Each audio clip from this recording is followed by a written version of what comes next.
NBC Sports presents the College Bowl season, featuring the best in college football postseason action.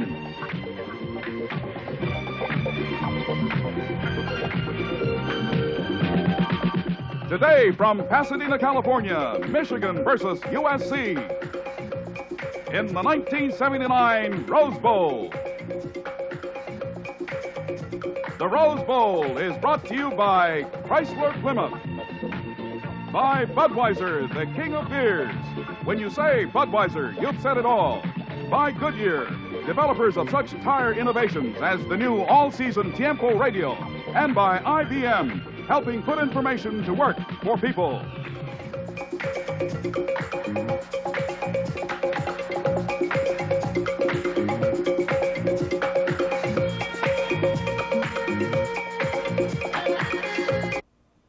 We didn't bring 250 great bands people out to the West Coast to see Michigan get beat again, did we? No! I said, did we? No! Did we? No! Let's go! I'd like to win this game. I would say maybe it's as important a game as we've played because of the circumstances. You don't know how often you can come out here. This is the third time in a row we've been out here and we haven't won. So I'd like to win this game very much. Maybe selfishly I would. But I do know this. If I win this game, they'll find something else in my background that I haven't been able to do. For this group, it's the culmination of a great season. We started off kind of down a little bit, have had a great season emotionally. It's a together team. It seems to me we deserve to win.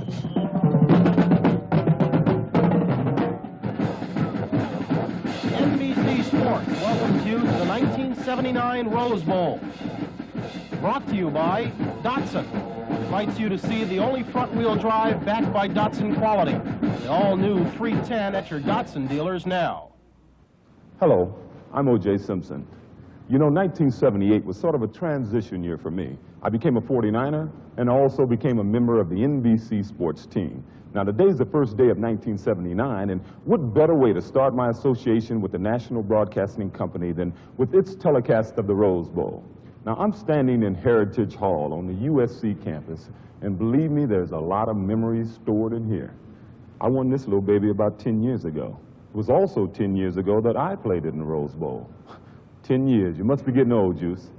Brian Gumbel had the opportunity to visit with two All-Americans, Charles White of USC and Rick Leach of Michigan, two very fine representatives of their university. And later, I'm gonna show you something I bet you've never seen before, a team's final practice before the Rose Bowl. So why don't you make yourself comfortable, get what you need, because we're gonna be back in a minute.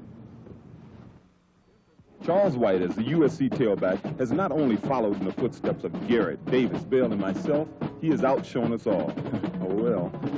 In this, just his junior year, he has become the greatest runner in the history of a school famous for its runners. Brian Gumbel spoke to him just the other day. Charlie, you grew up in San Fernando. You had a chance to see all the great USC tailbacks come through. Certainly you've heard about all of them, haven't been heir to the throne. The first of the great ones really was Mike Garrett, and he's the guy you worked with this past spring. Yes, Mike came down during the spring and he helped me with working on what to do after I get to football and helped me all along during this past season. Mike Garrett was the first of the superstar Trojan tailbacks. Compact runner, he made John McKay's eye work at SC and set the pattern for the others to follow, a pattern of consistency and tireless energy. O.J. Simpson was another of the great USC tailbacks. Running with the fluid style of a high-stepping sprinter, O.J. Simpson also took his place in the line of great Trojan tailbacks. Wearing number 32, he led the Cardinal in gold to a national championship under John McKay. As a scouter, write a scouting report on O.J., his abilities. How do you see it? Well, first of all, if I was a scout, I would look at O.J.'s size, first of all, and his quickness. I feel that he'd hit the hole awfully quick, and he's a tough man to maintain. And of course, he had fantastic speed. That's right. Anthony Davis was one you are very, very close to. You went to the same high school. Wearing number 28, he came out of the San Fernando Valley with a high-stepping style to lead the Trojans to 2 national championships. It's so many things that Anthony helped me on. He used to play catch with us a lot, and it's just so many things. You know, I look at him right now as more or less a big brother to me. Let's talk about another great USC tailback you got a chance to study up close. Ricky Bell. Wearing number 42, he was not as elusive as Garrett, as fast as O.J., or as high-stepping as A.D., but he was just as effective. He influenced me a little to run, be a physical runner, that is. I was more of a scat back who just wanted to run away from everything. Is anything as emotional as playing in Pasadena in the Rose Bowl against a Big Ten champion? I enjoyed playing in the Rose Bowl. I only had one experience there, but I enjoyed playing in the Rose Bowl because the fact is so many people are watching, and there's just something about being there in that area, being there in Pasadena makes me feel good. And there's something special about being the USC tailback and being at center stage. Something special.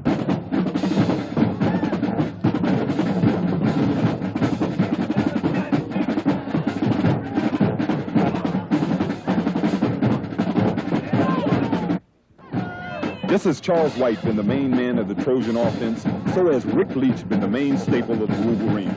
He has been for 4 years, throwing for over 4,000 yards, rushing for over 2,000, and accounting for 81 touchdowns in the Michigan uniform. Rick, let's play word association for a moment. If I say Rose Bowl, what comes to mind? Better be victory this year. You have accounted for more touchdowns than anybody in college football history, more total yards than any man in college football history. Do you think you've received the proper recognition for that? Well, that's not really for me to say. I was just proud to play with the guys that I have at Michigan. I've always been the guy that really hasn't worried that much about stats and what's going on. All I care about really is winning. Rick, why did you go to Michigan? If you can think back to about 4 or 5 years ago when you made the decision. Well, there was a lot of reasons, but mainly I'd been brought up with Michigan blood in me. My father played baseball at Michigan. He played under the national championship baseball team in 1952, so I was kind of always brought up with a little Michigan blood in me. And when I was looking at the colleges, one of the things that I was looking at was a school that was going to let me play both football and baseball. Your running style, how would you characterize it? Well, I think the thing that probably characterizes me is I run scared. I'm not as big as most people are. I'm probably not as fast as most people are. I have pretty good quickness, and I try and get out in the open field and dodge around a little bit. When you run scared, you don't let those big guys hit you too much. Would you characterize yourself as elusive?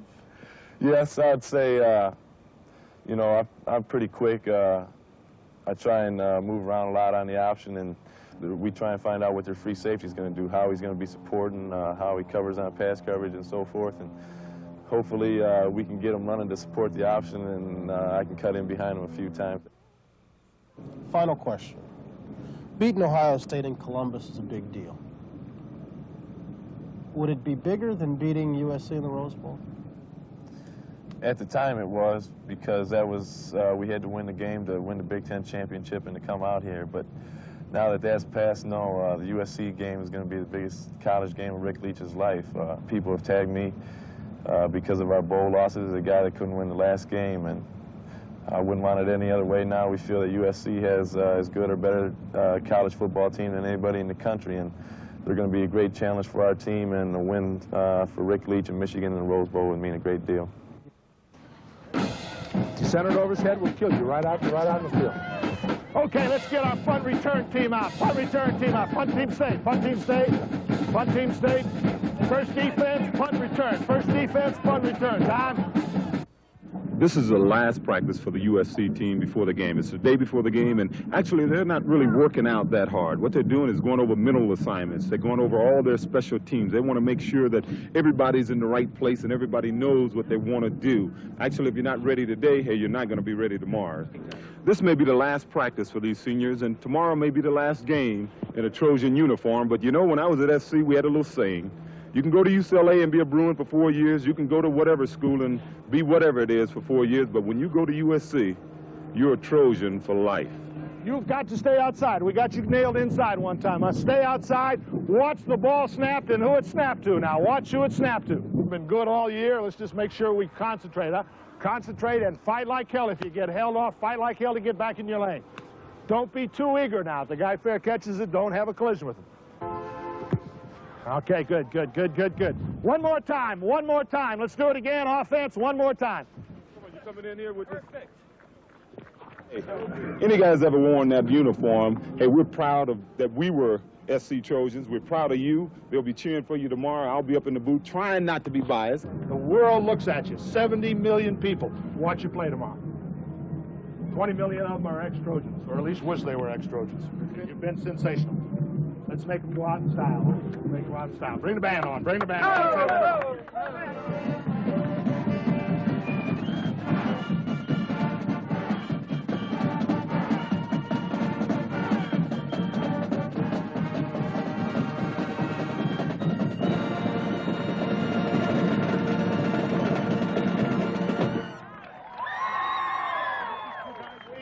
Kind of a thing of honor for us, for our seniors.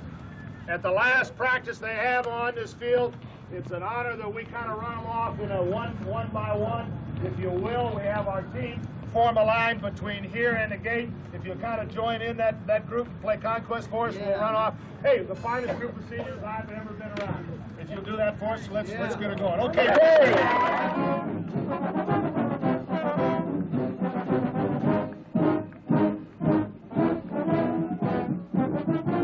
The executive producer of NBC Sports is Don Ohlmeyer. Pre-Rose Bowl show has been produced and directed by Jim Maroney.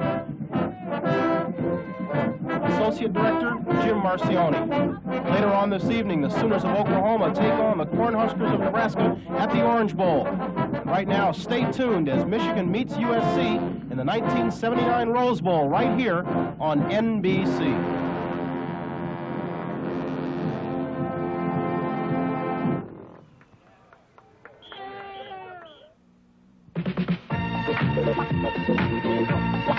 NBC Sports presents the College Bowl season, featuring the best in college football postseason action.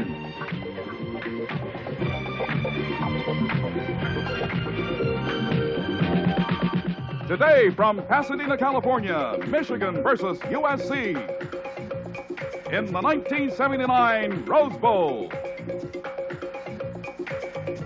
The Rose Bowl is brought to you by Chrysler Plymouth, by Budweiser, the king of beers.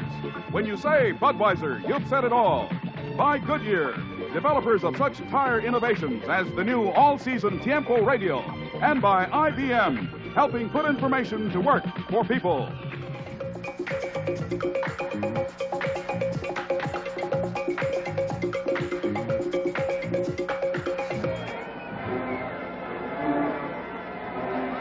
And what a gorgeous first day of 1979 here in Pasadena, California. You're looking in the Arroyo Canyon. In the background, the famed San Gabriel Mountains. Just a perfect day for football. Temperature is 75 degrees. A slight breeze will be blowing from the right goal to the left. Ideal. Now we're moving into the famed Rose Bowl Stadium. 106,000 fans jammed in here. They could have sold nearly 200,000 tickets for this game. The field will be lightning fast and in perfect condition. All the pinks and blue faithful join together now in a rousing chorus. And now the Grand Marshal, Leigh Leishman, a human interest story. 40 years ago, he was the tournament director of the Pasadena Rose Bowl festivities, and he's been honored 40 years later, and deservedly so. And here is the Queen, Catherine Mary Gilmore. And with Leigh Leishman was Arthur Welch, who is the tournament president this year. Leigh Leishman, you'll meet later. He'll be down at the 50-yard line for the toss of the coin, the Queen and her court.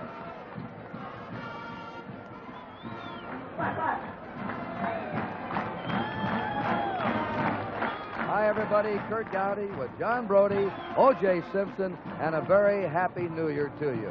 This is the 65th Rose Bowl game. It's one of the more intriguing matchups we've ever had.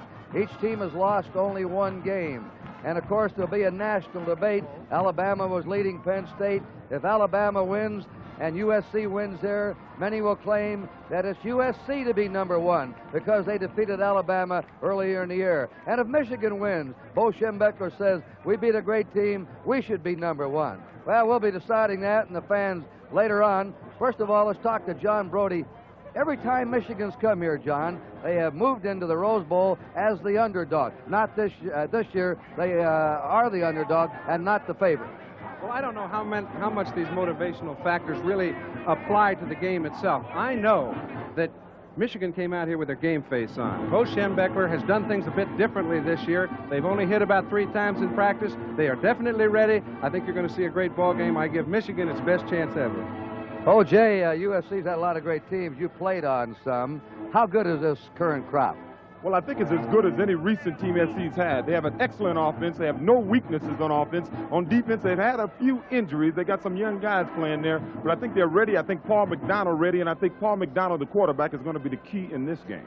If USC wins, would you say that they should be the mythical national champ? Well, you know, at the end of every season, you see the top 2 teams, and you wish you could get them in the bowl game. Well, fortunately, this year, it may be Alabama SC. They have played earlier in the year. SC won that game decisively. They've had a tough schedule. They played 5 bowl teams, plus Michigan State, the co-champ in the Big Ten. They've won all those games. If they win big here today, if I had a vote, they'd get mine. But they get that anyway. Well, Johnny Robinson, the USC coach, was asked earlier about this situation by Bryant Gumbel. Simple question. If Penn State loses and you win, should you be national champion? You're not speaking to a very objective guy, but I think we should be considered. I mean, in all honesty, nobody knows who should be and who shouldn't be. I think the only thing that would concern us if we're not considered. If Alabama and ourselves come down to the choice. If your choice is between the two, you ought to at least consider that the 2 teams played and one of them won. Consider it. Yes. Heavily. I hope so. I hope we win this game. Thank you, John. Bo Schembechler has never won here. He's had the best coaching record in college football the last 10 years. He's left frustrated every year. What does he have to do to win here today? I think you're going to see Michigan do things that they haven't done as much of in the past. I think Rick Leach has to have a big day. I think he's capable of having one. People have said, can he play pro football? I think he can. I think he's a great all-around athlete. He knows what he's facing. I think he's going to put it up early, and I think he'll have some success.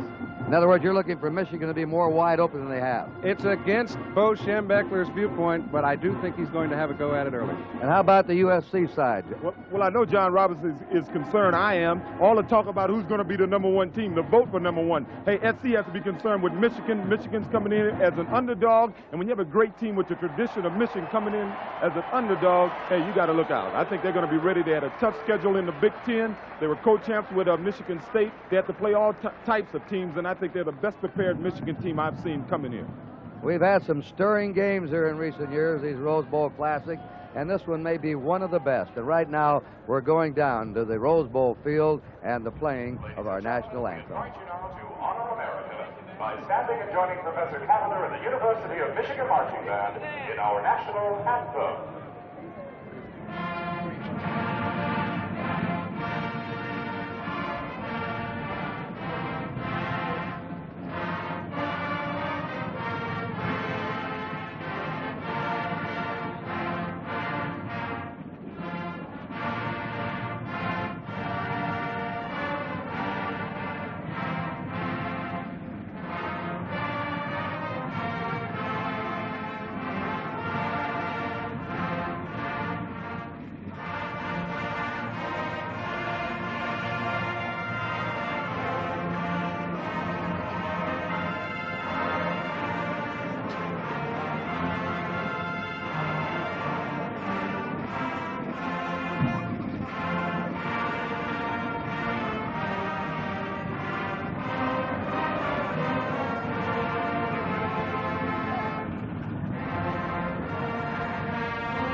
And USC are getting ready for their entrance, and we'll be right back to the 1979 Rose Bowl game.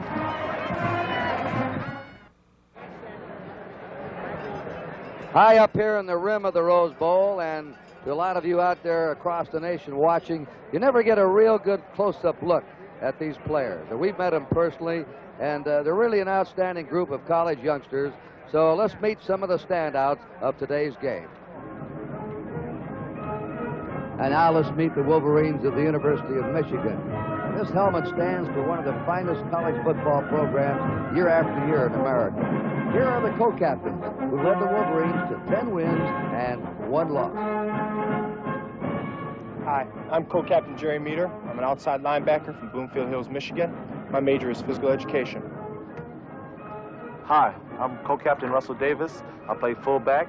I'm from Woodbridge, Virginia. My major is Parks and Recreation. And now I'd like to introduce my roommate and buddy, Harlan Huckabee. Here, Huck, catch. Thanks, Russ.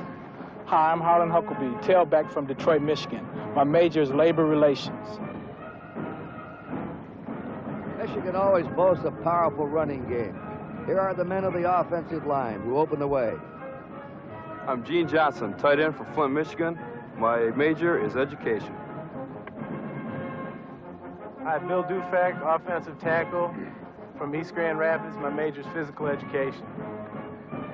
Greg Bartnick, offensive right guard, Detroit, Michigan, ed major. Hi, I'm Steve Nauta, offensive center. Hometown is Norristown, Pennsylvania. Bachelor's degree in literature, science, and arts.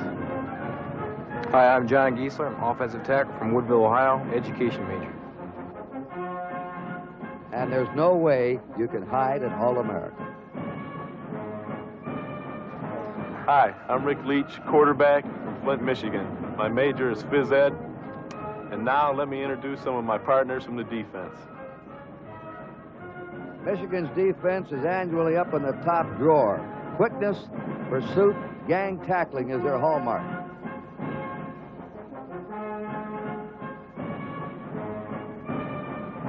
Hi, I'm Dale Kites, defensive tackle from Columbus, Ohio. My major is business.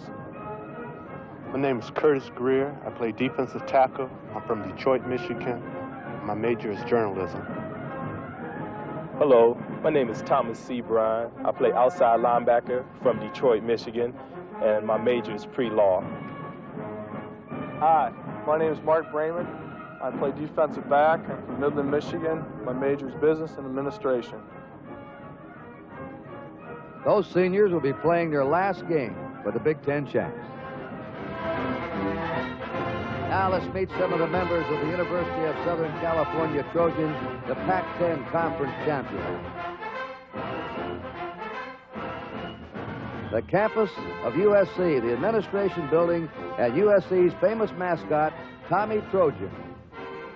And meet some of the standouts of the second best defense against the rush in college football. Hi, my name is Myron Lapka. My position is defensive tackle. My junior year, I'm from Chatsworth, California. My major is public administration. Hi, my name is Rich Dimler. I'm a senior from the University of Southern California. I play defensive nose guard. I was born and raised in Bayonne, New Jersey. My major is speech communication. Hello, my name is Gary Cobb. I'm an outside linebacker. I'm a senior. My hometown is Stamford, Connecticut, and I'm a major in sociology. Hi, my name is Dennis Johnson. I play inside linebacker. I'm a junior. My hometown is Flint, Michigan. Major speech communications. Southern Cal has always been famed for its running game, and here are some of the men up front who make it go. Hello, Kansas City. I'm Brad Buddy. I'm an offensive guard for the Trojans. I'm a junior, and I'm a pre-med major. Hello, my name is Ray Peters. I'm a center. I'm a senior here at USC. I'm from Tahunga, California, and I'm a physical education major. Hi, my name is Pat Howell. I'm offensive guard. I'm a senior. My hometown is Fresno, California, and as you know, I'm a dentistry major. Hi there, my name's Otis Page, 6'5", 290. I'm an offensive tackle, but I'll be unemployed after the Rose Bowl. The Trojans throw the ball to talented big play receivers. Hi, I'm Calvin Sweeney, wide receiver, senior. I'm from Riverside, California, business administration major. Hello, my name is Kevin Williams, wide receiver. Sophomore, hometown, Sacramento, California, public administration major. The starting backfield helped the Trojans average 25 points a game this past season and features an All-American and tailback Charlie White. Hi, I'm Paul McDonald, quarterback, junior at USC. My hometown is Covina, California, and my major is business administration. Hi, my name is Len Kane, fullback. I'm a senior, hometown LA, California. Major, speech communications. Hi, my name is Charles White. I'm a tailback for University of Southern California. I'm a junior. My hometown is San Fernando. My major is speech and communication. And that was just some of our football team, and hopefully we're going to go out and try to win this game today.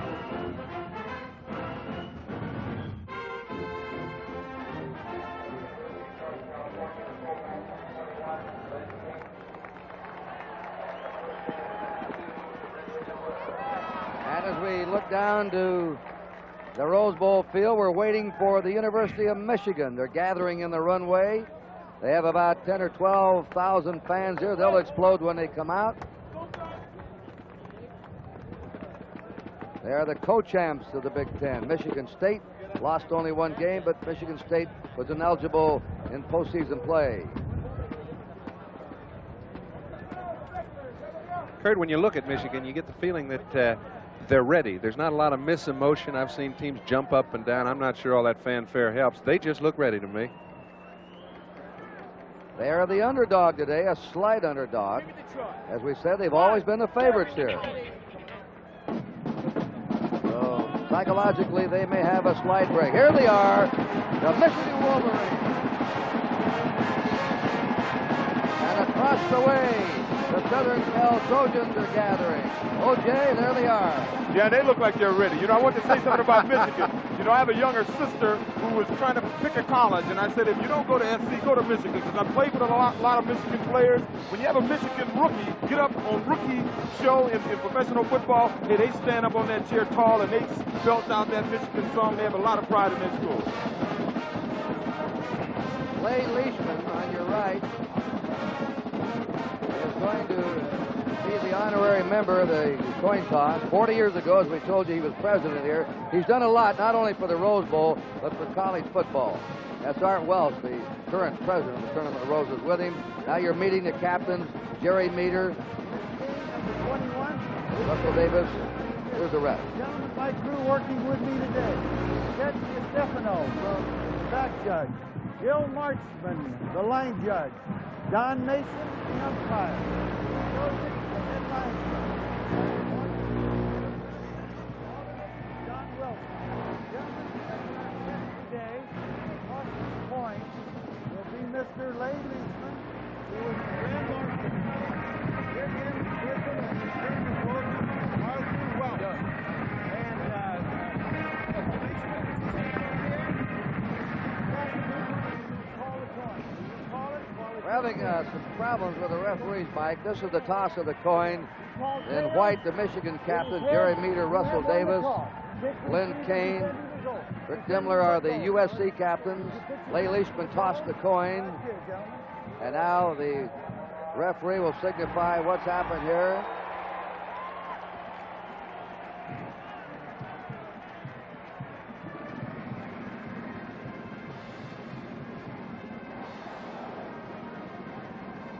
USC won the toss, will receive on your left.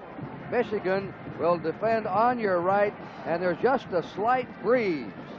We've been out here, this is my 12th Rose Bowl game in a row, and I can't remember a more perfect afternoon. And we've had some beauties here, but this is just ideal.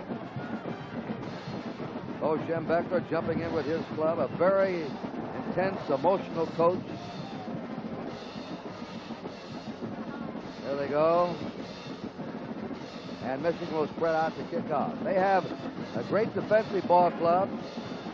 They allow just 8 points a game average scored on them. So the high-powered USC offense will have their work cut out. Brian Virgil, a junior from Buchanan, Michigan, will be kicking off. Johnny Robinson, 3 years, has won 30 and lost 6 at USC. And the Trojans will be spreading out now in receiving formation. USC beat Michigan here in the '77 Rose Bowl game. They beat them rather handily. They controlled the ball most of the time. Charles White is going to be back as one of the receivers. He's the tailback, dangerous runner. And Raymond Butler, an outside receiver, number 86, as the other.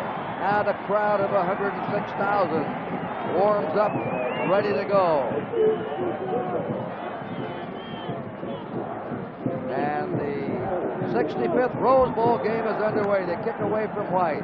It's going out of bounds. And we'll have a re-kick that went out of bounds at about the 3-yard line. So back they come. Both teams, by the way, as you'd expect with only one loss, are excellent in covering kickoffs and punts. You may think it's a surprise that Charles White is back for kickoff returns, but he's done that quite a bit this year. Actually, he led the nation in what you call all-purpose running, receiving, kickoff returns. He averaged over 170 yards a game in all-purpose running. Of course, he averaged 146 yards a game just rushing. He may not get a chance to look at a kickoff. They don't want him to have the ball.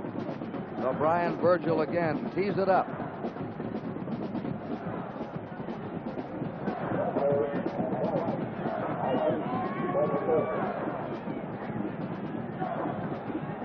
And I would imagine again he'll try and kick it to Butler.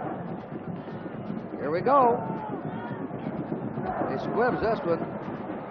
Touched by one of the short men, picked up, and it's down on the 17-yard line, and that's not very good field position for USC.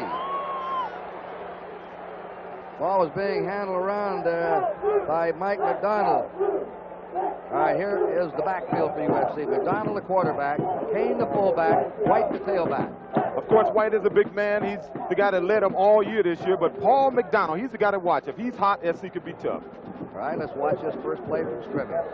They run the famed power I. They're on their 17, first down.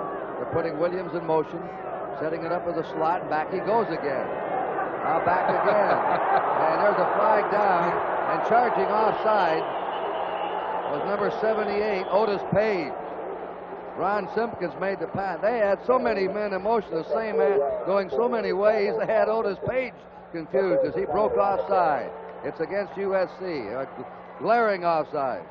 Let's take a look at the receiving corps of the University of Southern California. Hunter is the tight end. Cal Sweeney, the split end. The flanker is little Kevin Williams. They call Kevin Williams the bug. Now, he's an interesting story. He made all Pac-10, but he only caught 17 passes. He only weighs 155 pounds. He didn't do it by blocking, but he did it because he caught 10 touchdowns. Van Horn, Buddy, Peters, Howell, and Page are up front. STSG means strong side. WTWG means weak side tackle and guard. Slot formation. First down, 15. Look at Michigan. Boy, they're in there. Michigan had Curtis Greer, the defensive right tackle. Let's take a look at the Michigan defense hitting Charlie White. They've changed their lineup. Turgovac did not start. Godfrey and Greer the tackles, and Kites is now at center. Kurt, you'll notice also they're playing an even defense right now. They've got them lined up as if they've got a nose guard. Dale Kites has to have a big day on Ray Peters for Michigan to do well. But they're playing an even defense right now and stuffed them on the first play. They have a second down, 19 USC from their 8-yard line. The pitch is to White, and White, not much, met at the line of scrimmage. We told you the hallmark of Michigan is pursuit, quickness, and gang tackling.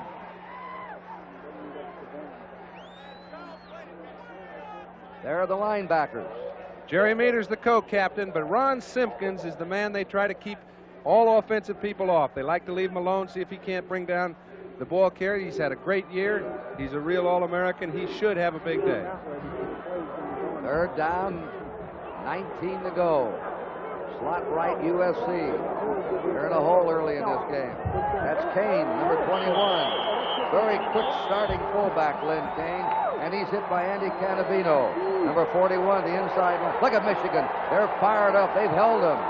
And now Marty King will come in the punt for the Trojans, and he'll be standing in his end zone when he receives the snap.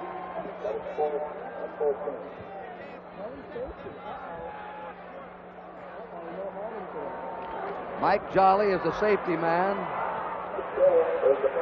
Good kick. Tremendous bounce for USC, and that ball is dead on the 28-yard line of Michigan. Jolly let it roll.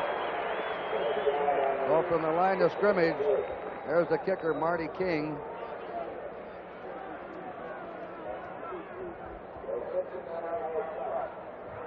The backfield for Michigan, All-American Rick Leach at quarterback. Davis is the fullback. Huckleby is the tailback. And both of those running backs have run for over 2,500 yards in their 3-year career. That was a 64-yard kick by Marty King. No score early. First down, Clayton the flanker in motion. They run the option series. Huckleby, the tailback, is hauled down to the 29-yard line by Dennis Johnson, the strong side inside linebacker.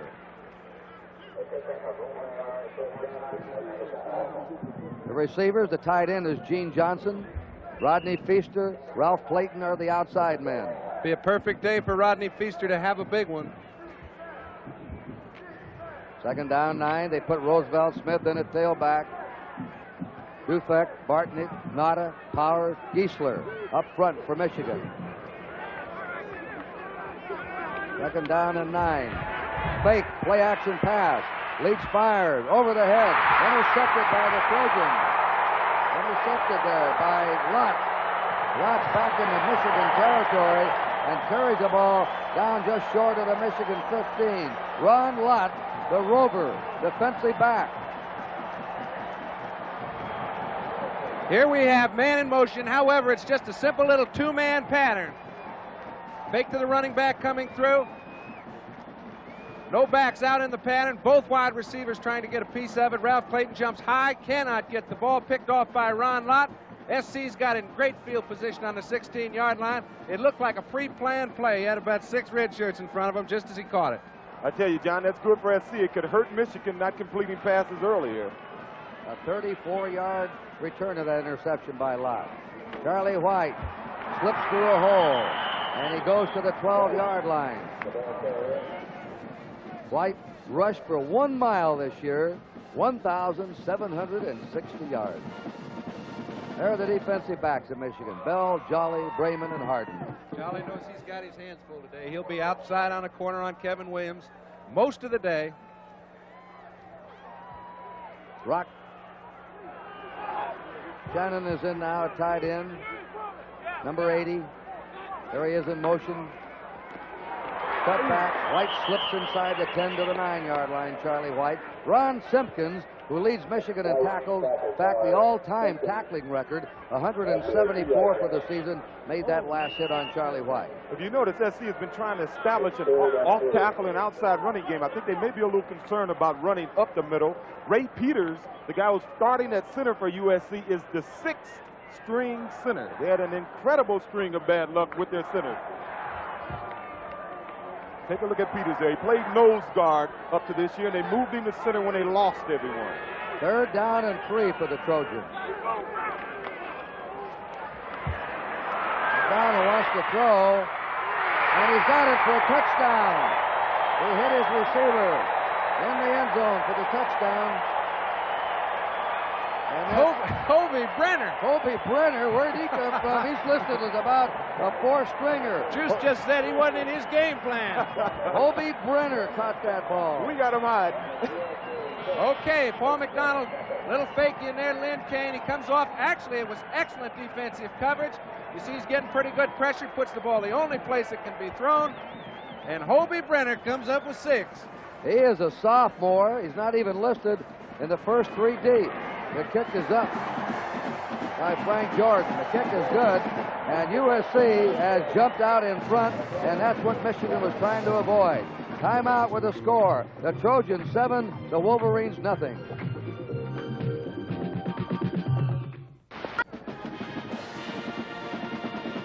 We're going to have a rerun now of the touchdown. Okay, McDonald has been their leader. Juice, you hit it on the head. He's the guy that has to have a big day. All his receivers look covered. Perfect touch on the ball, over the top of the defenders, into the arms of Brenner, and they take the lead. John, I want to ask you, is a quarterback like a pitcher? I mean, Leach came out. They know he has to pass. His first pass is an interception. Can he forget that? I think certain guys can, others can't. I think Rick Leach will come back firing. I don't think he's the type of guy with the makeup. I don't think it'll bother. Kicking off now will be Frank Jordan. Jackson and Clayton are deep. Jackson has it. And he downs it for the touchback. So it'll be Michigan's ball, first down on their own 20. And Michigan will be facing a defense that was second in the nation against the rush.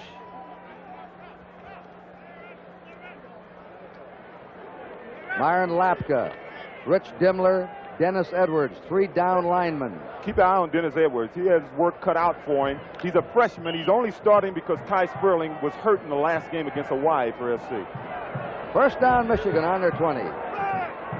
Huckabee and Russell Davis, running back.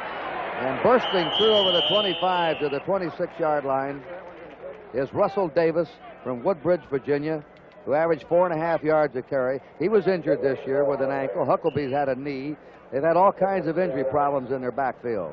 Larry McGrew made the hit, and he's in the linebacking corps for USC. I see another freshman in that lineup, Juice. But Ricky Gray's a starter. He's been doing it for him all year long. Second down, 4. Clayton is in motion. Here's the option. Leach pitches out. Huckabee fumbles the ball and may have it again. He does. The pitch to Harlan Huckabee off the option, the tailback, and they were fortunate recovering there deep in their own territory. And Kurt, you always wonder how they're going to defense the option play. Sometimes they'll take their option to crash down the line, hit the quarterback before he can get anything started. Other times you'll see them pursue from the inside out. It looks like SC's plan is to go from the inside out, let Leach get down the line a bit, hope he cuts up, and stuff him when he does. And we gave you the secondary. Lavender, Brazil in the corners, Lotz the rover, and Dennis Smith the safety. Third down, 7 for Michigan. Leach in a straight drop back. Out they spread. He's firing deep. He's got Clayton open, and it's over his head. Ralph Clayton was out there in the open. He's averaged 22 yards a catch this year, and the leading receiver with 23 receptions. You can see why they throw a lot of play action passes. That was typical of their style. Clayton gets down on the defender very fast.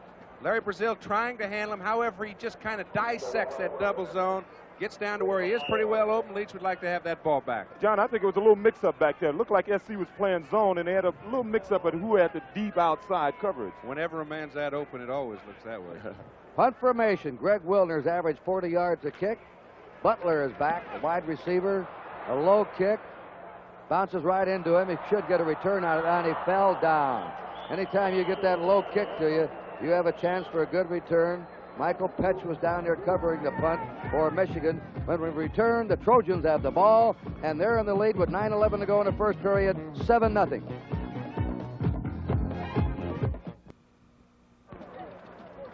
From high above Pasadena, California, the Goodyear blimp Columbia is bringing us these spectacular aerial views of the Rose Bowl, which is spectacular itself. First down, USC on their own 37. They're out in front 7-0.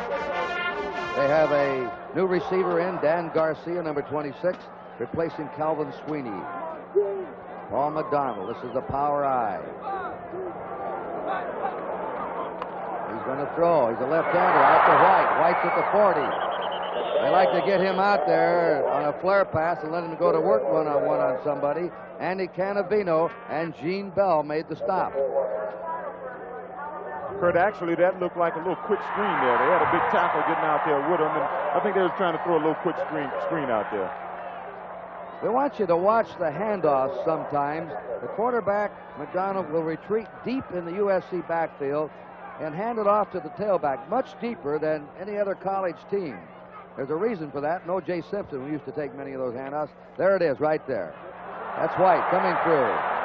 Boy, he's got more. He's got a first down as he's into Michigan territory. Why the deep handoff to the tailback, O.J.? Well, SC is philosophy is what they call option running. The offensive line will block solid throughout the line. If you line up deep, you get the ball deep, you can see where the holes are. Sometimes the hole may be on the other side of the line of scrimmage, and if you're too close, you can't see it. But if you're deep enough, you can see the whole line, and you can pick your hole. And it's nice to have an offensive tackle like Otis Page to create one. Yeah, it certainly helps. First down. Southern Cal on the Michigan 48. Southern Cal's ahead 7-0. 8 minutes to play in the first period. That time they trip up Lynn Kane. Lynn Kane has been a very important cog in this USC team. He came here as a tailback. They converted him to fullback. He's the all-time leading rushing fullback with 893 yards. An excellent blocker, very quick off the mark. Yeah, when Lynn first came here, they thought he was going to be the next great SC tailback. He was player of the year in junior college ball here. He had some problems with his legs with injuries. They moved him to fullback, and he's done an excellent job for the school. 2nd down, 9. They're in a slot formation. The left-hander, McDonald. He's trapped. They get to him. They knock him down back at his 45-yard line. And that's Chris Godfrey, who's playing left tackle, number 90, who got to him. And Kurt, he did it the hard way, because up front, those 3 down linemen, the 2 guards in the center, did their job. Ray Peters, we've been looking at. He's got to do a good job on the nose man. Kites is coming after him. He gets a little help from his left tackle. And he gets just enough help because there was very little penetration up front. Godfrey did it all on his own. Yeah, Ray Peters did an excellent job. The guard, Buddy, should have went out and helped Otis Page that time. 3rd and 15. McDonald to White. White just short of the 50-yard line. They thought Michigan would be looking for the pass, so they tried the quick opener up the middle. Michigan has stopped them. Godfrey again on the tackle. And now Marty King comes in to punt.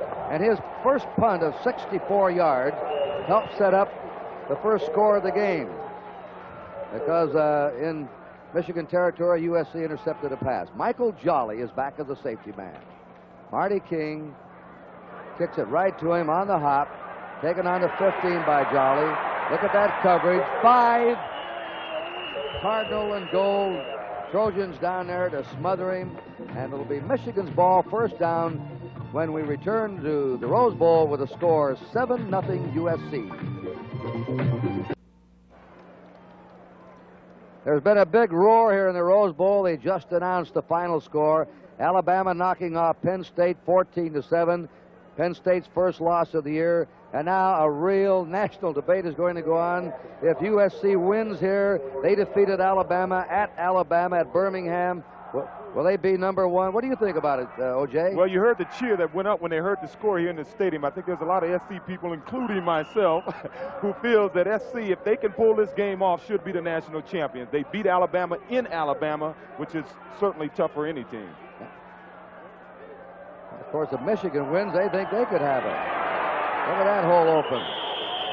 That was Ricky Gray who made the tackle. And carrying the ball was Russell Davis on the quick opener. John, what do you think about it all? I think Michigan's concerned with winning this football game, and they'd have to leapfrog an awful lot of people. And I think USC better be concerned with winning this football game, because right now is all that matters, and all that other stuff is up to other people's vote. They do their part, they can be satisfied. That'll all be settled later. On the 24-yard line of Michigan, the Wolverines have a 2nd down and 2. Ralph Clayton going out in motion. Leach keeps the ball. Now pitches to Huckabee. Huckabee has a first down on the option play. Huckabee averaged 5.3 yards this year. Gained 713 for the year and missed 3 games with a bad knee. I'm a little surprised that Leach is running the option to the right. He's left-handed. He runs well to the left, and as we said before, with the defensive end for USC on that side is Dennis Edwards. He's a freshman, and he hasn't played all year, and I thought they would test him a little more than what they're doing right now. 5:47 left in the first period. USC leading 7-0. Alan Mitchell was in the game as a wide receiver, number 30, replacing Feaster. Out in motion is Clayton. Leach to the tailback, Huckabee. That was a deep handoff. Huckabee trying the middle, got to his 34. Ran into the freshman Ricky Gray and Dennis Johnson, the 2 inside linebackers. And Michigan knows if they're going to be in the game, have a good chance to win, they've got to win at the line of scrimmage. That time, Greg Bartnick, Steve Nauta, John Powers, the 3 of them up front did their job. They have 2 tight ends for Michigan. Gene Johnson, 88. Doug Marsh, 80. A little more blocking power. Look at those impressive statistics. He holds a string of records now at the University of Michigan. Rick Leach keeps the ball.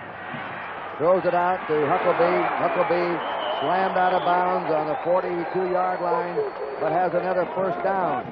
Driven out by Johnson and Dennis Smith. All right, 3 years ago, you might have seen Rick Leach fire that ball out to his running back This time, just perfect touch. He's got a pretty good rush on him. Lays the ball up just where Huckabee needs it.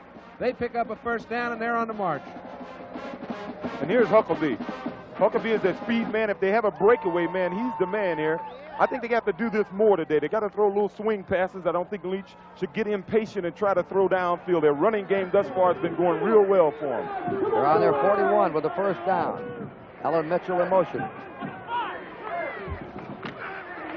Keeper, Leach, the reverse pivot, comes over the 45 to the 47. They're opening holes now.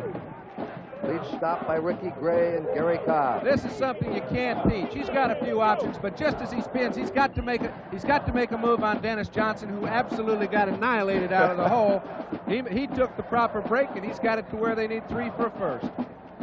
They're on their 47 with a 2nd and 4. The clock moving. 4.5 to play in the first period. USC out in front, 7-0. They scored with 10:47 to go in the first period. That's Russell Davis, the fullback. Davis is hit by Dennis Edwards, a freshman, and Rich Dimmler, the nose guard. Marv Goh, the assistant coach at USC, says he is the toughest nose guard they ever had there. And if Marv Goh said that, he's got to be some sort of cat. I tell you, Marv Goh recruited me. They used to call him my daddy when I was at SC. Made sure I went to class. But Marv Goh has coached 11 All-Americans, and if he said that about Dimmler, Dimmler must be a tough kid. The tight ends are bringing the plays in. Ralph Clayton's back in now. Mitchell's out. 3rd down and a yard to go for Michigan on the 50-yard line. They have marched upfield here on this drive. Uh-oh. They jumped. That was John Giesler. Giesler, 68. USC came, got back, and then Giesler moved, and right now he's feeling very inopportune time dejected. for him to jump. Yeah, I tell you, that's a good move for SC because Michigan is moving the ball pretty well against them, and I think Leach will have to throw on this play. I think SC want Leach to throw the football. Well, they may before he throws it. Well, at this point in the game, I think they'd like to see him put it up in the air. He's only thrown it downfield really once, and that's what's got him in trouble. It's not the style of Michigan. They generally don't come out firing that ball all over, as you say. They've only thrown an average of about 16, 17 passes a game, but I think you're going to see a lot more of it. They have a 3rd and 6 now instead of a 3rd and 1. They have Roosevelt Smith there. They have a blitz on, and they had everybody but the kitchen sink coming that time. And they disguised it very well because they waited till Leach could not get into an audible. They didn't have anybody to pick up the blitzing linebacker coming right up the middle. Leach had nowhere to go. You can see he's barely the first guy back there. You're going to see number 49, Dennis Smith, the safety, come flying in there. They had a safety blitz on, and they just couldn't pick up all the men. Looked like they had a meeting back there. That's what it looks like from Leach's viewpoint. Not too good. Punt formation. Greg Wilner will do the kicking. Raymond Butler is the safety man. The ball is bouncing to the USC 31-yard line where the Trojans have it. I want to remind you, right after the Rose Bowl game, we'll switch you to the Orange Bowl in Miami. Nebraska, the official Big 8 champs, 9-2 against Oklahoma, 10-1. These are two really potent offensive clubs. You'll see Billy Sims, the Heisman Trophy winner. What do you think of Billy Sims, O.J.? You watched him on TV this year. Well, with all due respect to my man Charles White, I thought Billy Sims was the finest runner I've seen in college ball this year. He can do it all. He's an exciting runner. He's a little bigger than Charles, and I thought he should have won the Heisman Trophy. Well, you're an honest man. First down, USC on their 31. Charles White. White is cut down on the 34-yard line of USC. You keep watching Michigan, and you notice how quick they are, how quickly they move laterally. Well, they better, because that number 12 can scoot. You know, his biggest thrill, and he's had a lot of them, he now has gained more yards than any running back in the history of the Pac-10 conference. Big deal. Big deal. Sorry to say so. He's got another year to go, too, O.J. Well, I'll tell you about his big throw, though. McDonald getting a time. Now he's wrapped up by Tom Sebron. the outside linebacker 91, who chased him down. And give the secondary credit. They're the ones that kept any receiver from coming open. McDonald had all the time he needed under normal circumstance to get the pass off. Seabrun got there late from his outside backer position. You can see as McDonald goes back, he's looking to Calvin Sweeney. He's covered by Jolly. He has nowhere to go with the ball, and Seabrun comes up from behind. They have a 3rd and 14. Godfrey has just limped off for Michigan, and Dale Kites has gone in to replace him at tackle. 3rd down, 14. USC under 27. They're ahead, 7-0. Minute and a half to go in the first period. They're spread out all over now as McDonald fades. There's a pass way over the head of Sweeney, Calvin Sweeney. He missed him. Let's take a look at Sweeney as we isolate on him. Mentioned early that Jolly has got his work cut out covering Sweeney and Kevin Williams. This time gets a little help with a little hit. As he makes his turn, he was open. The ball came just a little late, a little bit high, and it isn't too nice if you don't come down with the ball. Well, even if he would have caught it, he wouldn't have had the first down. It's sort of surprising he didn't run another 2 yards for the first down yardage. He averages over 20 yards a catch during the season. Mighty King was rushed. Jolly has a flag down. They ran into King. Let's see what they call this. You can incidentally run into a kicker in college football, and they won't call it. It's got to be flagrant roughing. And they dropped the flag back there on the punt. It was a low punt. Both clubs are putting pressure on the punters now. And they're talking with Michigan. That's Jerry Meter, number 46, the captain.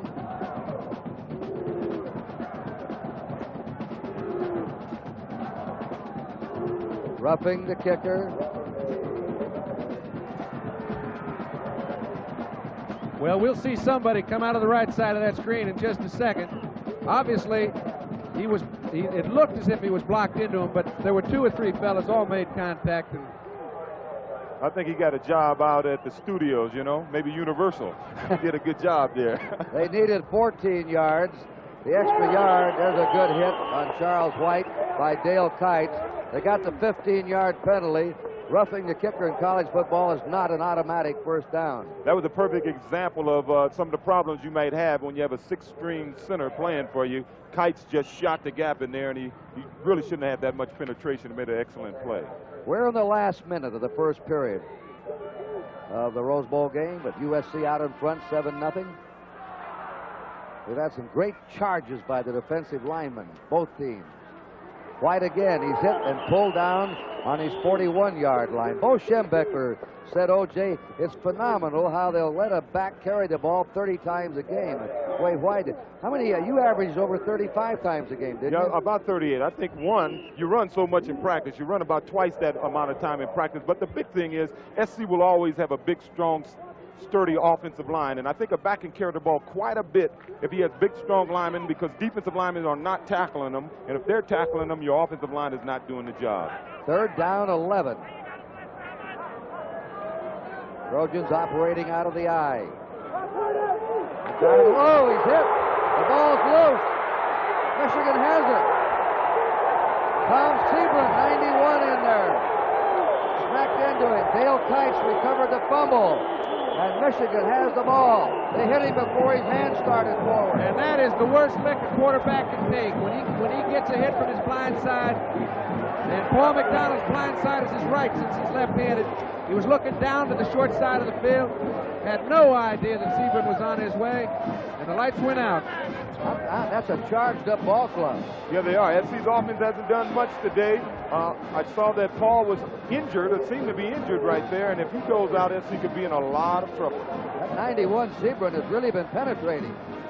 He's got a key because he's getting loose. Nobody seems to be in his way. They've got to find a way to get him.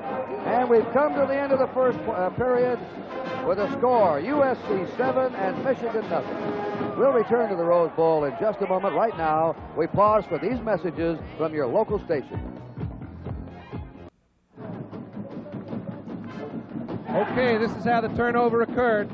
Gives Michigan the same kind of break SC had early in the ball game. McDonald is back, and you can see he barely gets set up before Seabrun lowers the boom on him, and the ball takes a hike. Michigan's got it on the 23. First scoring opportunity for Michigan. On on the SC 23. Out of the eye. Leach keeps. And lunges forward to the 20-yard line. Ricky Gray, the weak side linebacker, the freshman from Tucson, Arizona, made the stop on him. This is the magic quarter for USC. Get this. This year, in the second quarter, they scored 128 points. Their opponent scored 6. The magic quarter for Michigan is the third period, when they scored 90 points to just 7 for the opponent. So we'll see how USC fares in the second period against the fired-up Michigan ball club. They're going to need a lot of magic, it looks like right now. Second down, 8. Clayton going in motion. Leach on the keeper. Flares it out. He's got him out there, and he dropped the ball. Huckleby could have gone for the first down. He could have. He might have gone all the way downtown. There was nobody in the area. And that's the second time they've ran that play, and that's the second time nobody was near him. They ran it earlier in the first quarter. Huckleby picked up a first down, and I think he would have scored there. Well, Juice, if you have watched Michigan play over the years, they've thrown very few passes to their running backs. I'm sure that SC knows that. However, Rick Leach has turned the tempo around a bit. He's thrown to his backs. He's had a few wide receivers open. It's just a matter of time if he keeps pumping. They have a 3rd and 8. Huckleby's caught 1 pass in this game. He had received only 5 all year. 3rd down, 8. And they stop at the 18-yard line. Russell Davis. They're trying to get a trap and a quick opener there, but Rich Dimmler, the nose guard, 255, said, So let's see what they do now. They have a 4th down and 6. They're at the 18-yard line of USC. And B.J. Dickey, sophomore, will hold. And doing the kicking will be Greg Wilder. He had 6 out of 12 this year. This will be a 36-yard attempt. The kick is up, and the kick is good. Michigan is on the board. 36-yard field goal with 13:37 to go in the first half.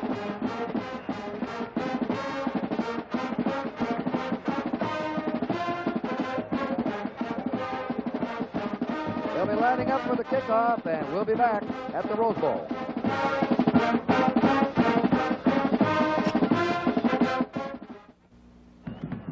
That's Saturday, January 20th for the 11th annual Vitalis U.S. Olympic Track Meet. Kicking off, Brian Virgil for Michigan. Charles White, Raymond Butler deep for USC. And this one is handled by Butler. The 20, breaks away, he's at the 30, 35, 40, 45, still going, and is down in Michigan territory at the Michigan 49. Gerald Diggs got him, number 29, a junior from Chicago. Marcus Allen, number 33, was out front, made 2 or 3 blocks. He did just about all a man leading the ball carrier can do. You're going to hear a lot about Marcus Allen in the years to come. He's a top player from San Diego, and he may be the big tailback after Charles White leaves SC. But you see him, he broke back to his left, picked up some blockings, and there's Marcus Allen hustling for him in front of him. He tried to cut back there, just couldn't quite make it. 41-yard return. McDonald's handoff deep to White. White's knocked down. Now he's trying to get that picket line going. He's really in trouble now. They've got him contained and finally haul him out. They take him out on his own 40-yard line. Mike Jolly, the halfback. All right, Juice, what do you do when the doors are all shut? Well, being a competitor, Charles White's a competitor. Sometimes they say the best thing to do is run straight ahead and just try to minimize the yards you lose. But a competitor, hey, he's going to fight. He's going to run. He's going to hustle. He's going to go back. Hopefully, he pick up a picket line. He didn't pick up the picket line. He knows he's in trouble now, and the only thing you can do is run. I mean, you run as fast as you can and try to turn There up. were no windows in that log cabin. None. The problem here is they're getting too much penetration on SC. Second down, 21 to go. Glenn Kane, quick opener. He's to his 47-yard line. Andy Canavino stopped him, a sophomore and inside linebacker. Well, you know, Kurt, you know Bo Schemblecker has told his team about SC's second quarter statistics. And I'm sure they've thought a lot about it coming in here, that let's contain SC in the second quarter, and we may have some kind of psychological advantage over them. And thus far, they're doing a good job of it. Knowing it is one thing, handling it is another. Well, they're doing a good job of it now, John. They have a third down, 15. From their own 46, USC, they're leading 7-3. Early in the second period, McDonald to White. White, they're right on him. White's struggling for yardage today. He's averaged nearly 150 yards a game. Mike Turkovac drove him out of bounds. And Mike White's had about 15 yards and 11 carries. Johnny Robinson is talking to him, the coach. White was a little upset, and it's punt formation now as Michigan looks very strong on defense. Well, I think the thing with White now, he's geared up, he's ready to go, and he's just not getting any room to run in. He's getting a little frustrated. He got up and had a few words to say that, John. Marty King will punt it. Mike Jolly fields it on his 13, 15, and is whammed into on his 18, 17-yard line.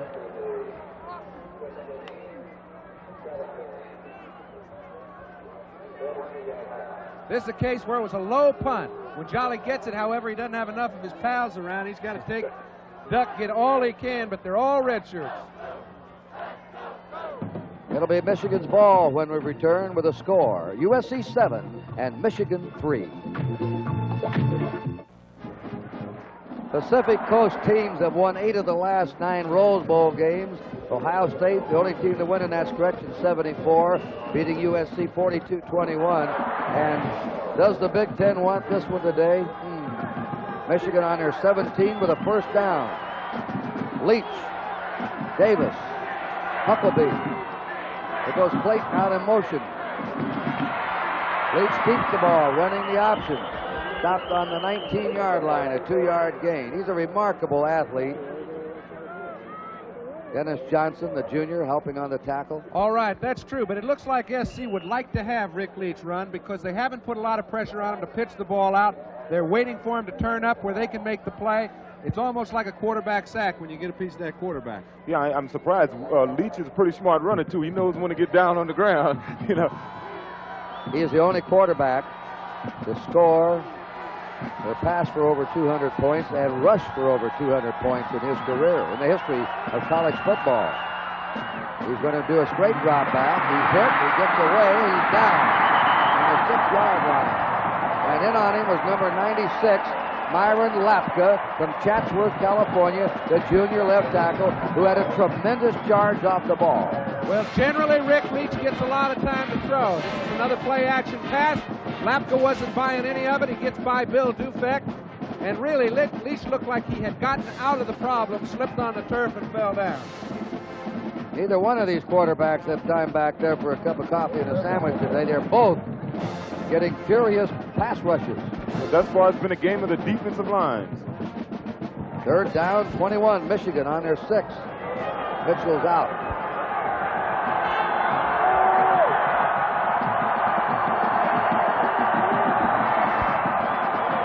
Hand off to Davis. Davis hit hard on the 9-yard line by the safety, Dennis Smith. You know, they said that Bo Schembechler believes in the pass now. You'll find out just how much faith they have in the pass when their back is against the wall and they had to meet a lot of yardage. You got to have a lot of faith in it, John. I don't blame him at this time. I mean, I don't think it's the time to throw the ball. They're very much in the ball game. They know they've waited for their defense to come up with a big play, get them a turnover. And they're just not geared to throw the ball 26, 27 yards. And they're going over to the sideline. I believe it's Dimmler. Dimmler asked the official blow the whistle so he could go over, and Brad Steelman, nose guard, came in to replace him. This will be a punt formation now. Greg Wilner to do the kicking, and the dangerous returner Raymond Butler, who you saw just run a kickoff back 41 yards. He's the deep man. They're going after him. He just got it away, but it's a beauty. Butler on his 48 to the 50. Swarmed under on the Michigan 49. And leading that charge downfield was Tony Leone from Flint, Michigan, along with Ben Needham from Groveport, Ohio. All right, we have 10 minutes to play in the first half with a timeout. Trojans 7, Wolverines 3. Final score of the Cotton Bowl, Notre Dame winning 35-34. Joe Montana threw a touchdown pass with no time remaining to win it. And he almost pulled it out here against USC in the fourth period. You talk about your quarterback prospects. He's got to be as good as any. Well, thus far, SC is down 3-0 in the second quarter. A little reputation is on the line here. Two tenacious defenses checking each other. Paul McDonald, a junior, he'll be back next year, brings them up. They're on the Michigan 49. That's Kane whipping through to the 41. Lynn Kane is stopped by Gene Bell, number 42. And watch this block by Charles White. I guess when you're not carrying the ball, you must be active. Blocking behind the runner. And that is shows you're into the game. That's a defensive tackle, Curtis Greer. And there's a little size difference. Once he hit him, he wasn't satisfied. He went after him again. Shows the man's in the game, huh? Second down, 2. Again, the hole open for Lynn Kane. They're going to him now. They've been checking Charlie White. White has only 13 yards and 11 carries. And now it's Kane. I'll tell you, Kurt, I've got a question, Juice. They seem to be more effective running right up the gut. Now, SC's personality has been to run wide. You call it student body right, student body left. But they have been effective when they run up the gut. Well, I think it's because of Michigan's defense is so quick. We'll get into that after this play. Kane for the 3rd straight carry. Listen to these figures to show you how ferocious these defenses have been. Total yardage for Michigan in this game, 24 yards, 17 on the ground, 7 passing. USC 14 passing, -4 rushing. Total of 10 yards. Yeah, one of the problems if there's a problem with lining up so deep at tailback is if you play against a quick team, the pursuit can get there by the time you get to the line of scrimmage, and that's what's been happening. Michigan's defense is so quick, they're meeting Charles at the point of attack. So they're hitting them quick, just like this, up the middle. That's what they're doing now. Lynn Kane, for the 4th time in a row, has had the ball. He's had room, and he is quick. Simpkins makes the hit on him. All right, Ron Simpkins has got his work cut out for him. He's got Buddy coming down the line at him, Howell coming down the line. Peters is doing his job in the middle on kites. And Lynn Kane is picking up the yardage. Lynn Kane is the big ball carrier in this game at 26 yards. He averaged 5 yards a carry, scored 4 touchdowns this season. First down. There's a hole for him. Right. His biggest gain of the day. The SC hitting them quick up the middle, forces the defense to play a little tighter, forces the linebackers to respect Lynn Kane, and then those off-tackle holes begin to open. I believe Charles White hit it quick. He got outside real quick, and this is just right here is just all effort, all desire. I think sending Kane up the middle has really changed things now. I know this, Charles White likes it when he sees a little daylight. If you get past the point of attack with the ball in your hand, those defensive backs can't do a job on you. First down, goal to go. Trojans on the Michigan 5. Kane goes to the 3 and a diving thrust. Or Charles White on the diving thrust, hit by Turkovac and Mike Harden. And you notice the tight end, Vic Rakshani. He came back and then peeled into the line to try and lead the blocking. 3-yard line, second down. 3 to go for a USC touchdown. 7:45 to go. Bo Schembechler is anxious. You're talking about tough. This is the toughest part of the football field to gain anything on. White again. And a fumble. There's a big fumble. They say he was over. Doesn't matter what happens after he's above or over the goal line. He had crossed or was over the goal line and scored. We may have a chance to see it, but if he did fumble the ball when he hit the ground, he definitely was in the end zone. Well, I'm for SC, but I thought he had lost control of it before he got into the end zone. But hopefully we'll get a chance to see it again. Right after the point after touchdown, we'll take a good look at it, and you will judge for yourself. Frank Jordan, who has kicked 2 dramatic field goals 2 years ago against UCLA and against Notre Dame this year, will try the point. It is up, and the point is good. Well, USC now builds their lead to 14-3. Now let's take a look at this play at the goal line with Charlie White bucking in. We'll let them look for themselves.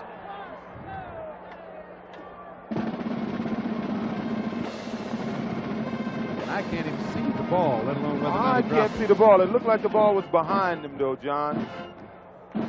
But all he had to do is break the plane of the end zone, and it counts. I thought he had lost it. See the ball below. The ball is right there. Now, what you can't tell is whether he was over the plane of the end zone when the ball fell out. And I don't think we should put ourselves in a position of judgment when we're not on that goal line. They're on the goal line. Well, I'm not on the goal line. I'm for SC, but I thought he fumbled the ball, John. But I'm glad. We must be living right, you know, down here in Southern California, because it's 7 points no matter how you look at it now. Now, Michigan will have a lot of controversy to say about that. Boy, Simpkins made a good play to get a piece of that ball and get it out of White's hands. They had a controversial play in an earlier Rose Bowl game. Art Murkowski of Northwestern at the goal line. Many say he fumbled. They called it a touchdown against the University of California. You know something, Kurt, that things like this often have a way of equalizing themselves out. They'll even out as the game goes on. Here's the kick coming to Tony Jackson.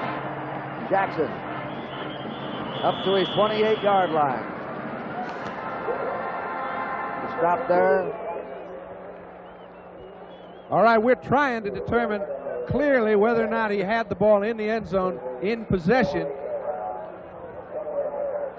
I think he loses it right here. I think the ball is lost immediately. Immediately right there. Watch where the ball lands. It's hard to tell. It certainly dropped on the playing field. Michigan on their 28 with a first down. Leach to Huckabee. Huckabee to his 35. Hit by Ricky Gray, the inside linebacker. They have their fingers crossed at Huckabee today to see how long he could last. There's Charles White, who just scored the touchdown. One more year for him at USC. Now, the thing about Huckabee, he is their only legitimate breakaway threat out of the backfield. He was a member of their mile relay team that finished third in the NCAA finals this year, and they won the Big Ten. Second down, 3. Michigan on their 35, trailing 14-3. Just under 7 to play in the first half. And that was Russell Davis on the option. He was the first man through. He was hit by Gary Cobb, the strong side linebacker from Stamford, Connecticut. Interesting story on Cobb that O.J. was telling us about. Yeah, Ricky Cobb, you know, his father didn't graduate from high school until he was 25. Yet he has 2 brothers and a sister who went to college on academic scholarships in the Ivy League, no doubt. And he could have gone to SC on academic scholarship, but he chose the football scholarship. Great story. Michigan is on their 39. They have Roosevelt Smith now at tailback. Leach is going to pass. He has a man open. He hits him. That's Clayton. Ralph Clayton, the wing back. Caught that ball's out of bounds on the Trojan 40. Dennis Smith, the safety man, knocked him out of bounds. And when you force the safety man to come all the way over to the outside zone, it's a little bit much to ask of him. Leach runs a little play action pass, comes out, hits Clayton right in between the two zone defenders. Well thrown ball. I tell you what they're doing, John. They're running the receiver down the sideline, and they're running the tailback Huckabee out in the flat, forcing the corner to come up to cover Huckabee, and there's a big hole in there before the safety can get over to cover that deep outside. Michigan on the USC 40 with a first down. Leach to Roosevelt Smith. He's playing on a bad ankle. Rick Dimmler and Ricky Gray made the hit on him to stop him. And we're going to pause briefly for station identification. This is the NBC Television Network.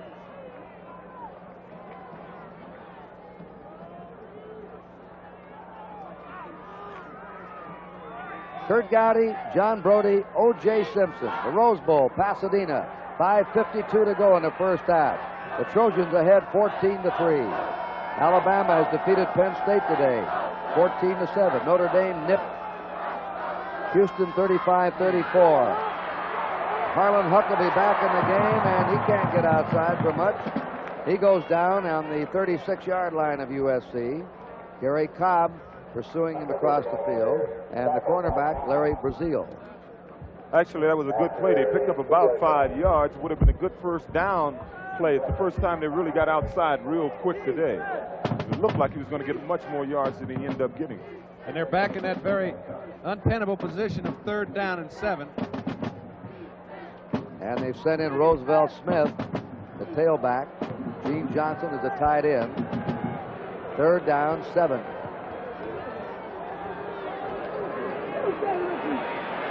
Leach has the time. His receiver had about 4 men in front of him. Dennis Smith was the man that deflected it and thought he should have caught it. Well, he's right. Yeah, I tell you one thing, they had Roosevelt Smith fake over the middle and run into the flat, and he was open for the first down. Roosevelt Smith started in the Rose Bowl last year. 4th down, 7. Dennis Smith from Santa Monica, sophomore.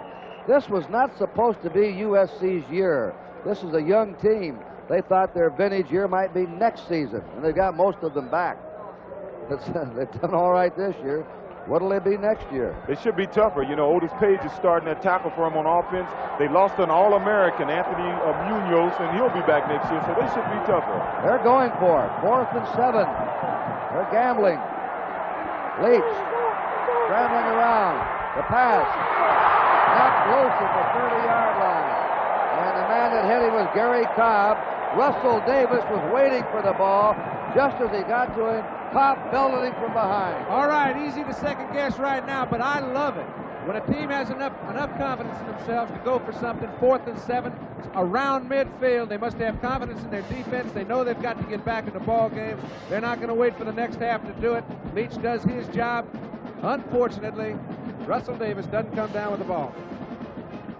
With 4:47 remaining in the first half, the score in the Rose Bowl is USC 14 and Michigan 3. The Bob Hope Desert Classic, Saturday, January 13th, 4 to 6. Sunday, January 14th, 4:30 to 6:30. John Brody and Arnie Palmer will be your host. Good luck, John. Thank you very much. Looking forward to it. Right now, USC at the 37. They're on with the first down. The flare pass to White. White is dropped. Now, that play looked like it could have went a long way, but Calvin Sweeney was supposed to be blocking, and he didn't block his man. And we're still trying to find that definitive shot on the touchdown of Charles White's. It looks like from this angle, we could determine it. Oh, and long before. I stand corrected. It's not a touchdown. Yeah, he is. It's long not a gone. touchdown. The ball dropped out before he got to the goal line. They called it a touchdown, however. Which makes it a touchdown. It's a touchdown. But that shot tells it all. That was a 3-yard plunge by Charlie White with 7:32 to go in a half. That's a hard play to call. You remember the 2 fumbles at the tail end of the AFC season last year. Baltimore in Denver against Oakland. Down there, they're all masked. The fumble on the goal line is difficult to call, and it can be very controversial. That ball fell out of his hands before he reached the goal line. Definitely. We have a 3rd down, 9. There's White. White with his speed, he goes down on the 37, and USC will have to punt. A little surprising, you know, this field is in excellent condition. There's very few games, maybe a high school game or two that played on this field during the course of the year. It's one of the better fields I've ever played on, but we saw a lot of players slipping on it today. Again, Marty King will boot it, and Michael Jolly will receive it. And Charlie White, I don't believe, has had as tough a first half running with the ball as he's had in this game. That's a low kick again. Skips by Jolly, a USC roll. And is dead down here along the 10-yard line. He may start a trend, Kurt. I haven't seen him kick the ball over about 15 feet off the ground. All of them have been effective. Very long. He was all packed to 10. All right, it's Michigan's ball on their own 10 when we return with a score of 14-3 USC. Lighter than air, larger than life, over 192-foot blimp. Flown today right over the Rose Bowl. Giving you some of these magnificent aerial shots. Time remaining in the first half is 2 minutes, 59 seconds. USC leading 14-3. Their second touchdown will be much discussed for years to come. I don't know where we got the shot.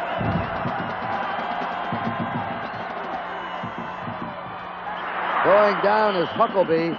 The players seem to be slipping a little bit today. Yeah, I'm surprised. I think sometimes when you have a real good field, the field feels fast, and you want to run fast, and sometimes you just outrun yourself. I was going to ask you, can you just get a little bit too anxious? Yeah, I think the field is hard. I saw he sort of, it seemed as if he twisted his his ankle there a little bit, but I think sometimes the fields can be a little too fast, and you try to run a little too fast on it. Second down 11, that's Clayton popping into the huddle 22, their top pass receiver. Gene Johnson, the tight end's out, so they really have 3 wide receivers in there now. There is Huckabee, and Huckabee's to his 16. Carter Hardwick, the left cornerback, stopped him. Michigan's in a hole right now and trailing 14-3. Huckabee's career. Look at that, nearly 3,000 yards. And he missed 3 games this year with a bad knee. Third down 4. Johnson, the tight end, is in. They're bringing the signals in, the tight end.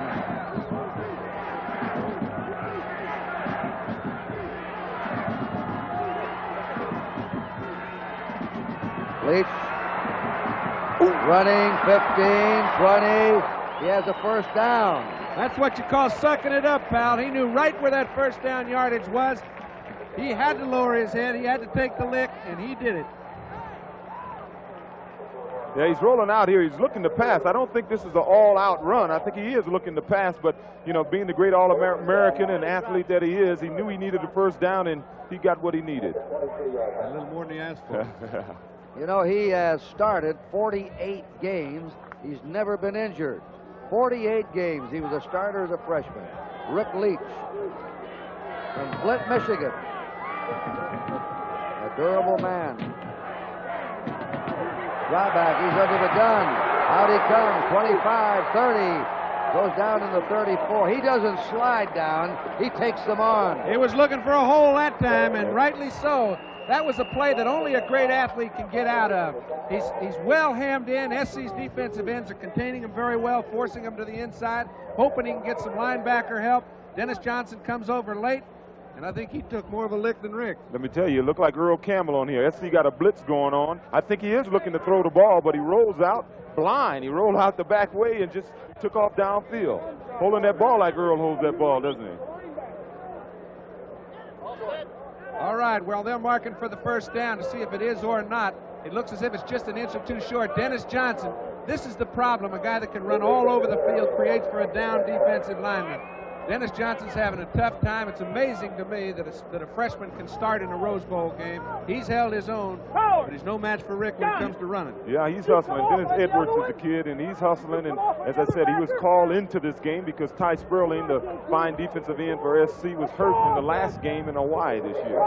Leach holds Michigan records, passing yards, most touchdown passes, most total offense, and most rushing touchdowns, 34. You think of some of the backs it had, Chapius, Tommy Harmon, Rob Lytle, some of those fellas. Quite an accomplishment for a quarterback, Rick Leach. Second down on their 33-yard line. Look at that time. That pass is no good. Incomplete at the 45 to Doug Marsh.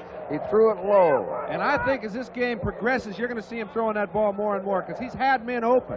When he's had time to throw and he has thrown it well, he's hit people. They have been open on every occasion. It's just a matter of throwing and catching. I think he got SC linebackers playing a little tentative also because they've had him dead to rights a few times and he spun out of it and ran for yardage. They're going to keep a closer eye on him.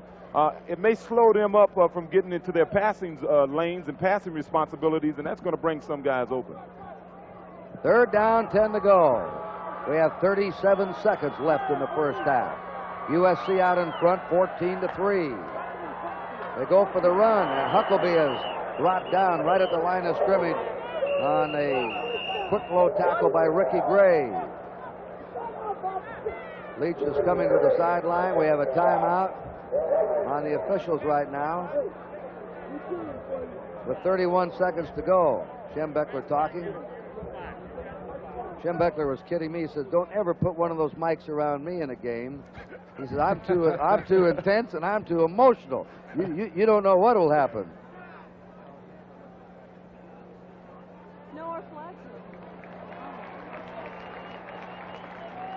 Incidentally, there was a lot of press about that incident in the Fiesta Bowl, and We take all responsibility, NBC. We had the microphones down there.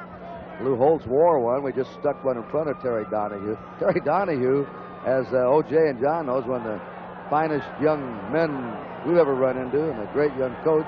He's been kidded a lot about it, but he didn't even know it happened. He really didn't. AFC Championship.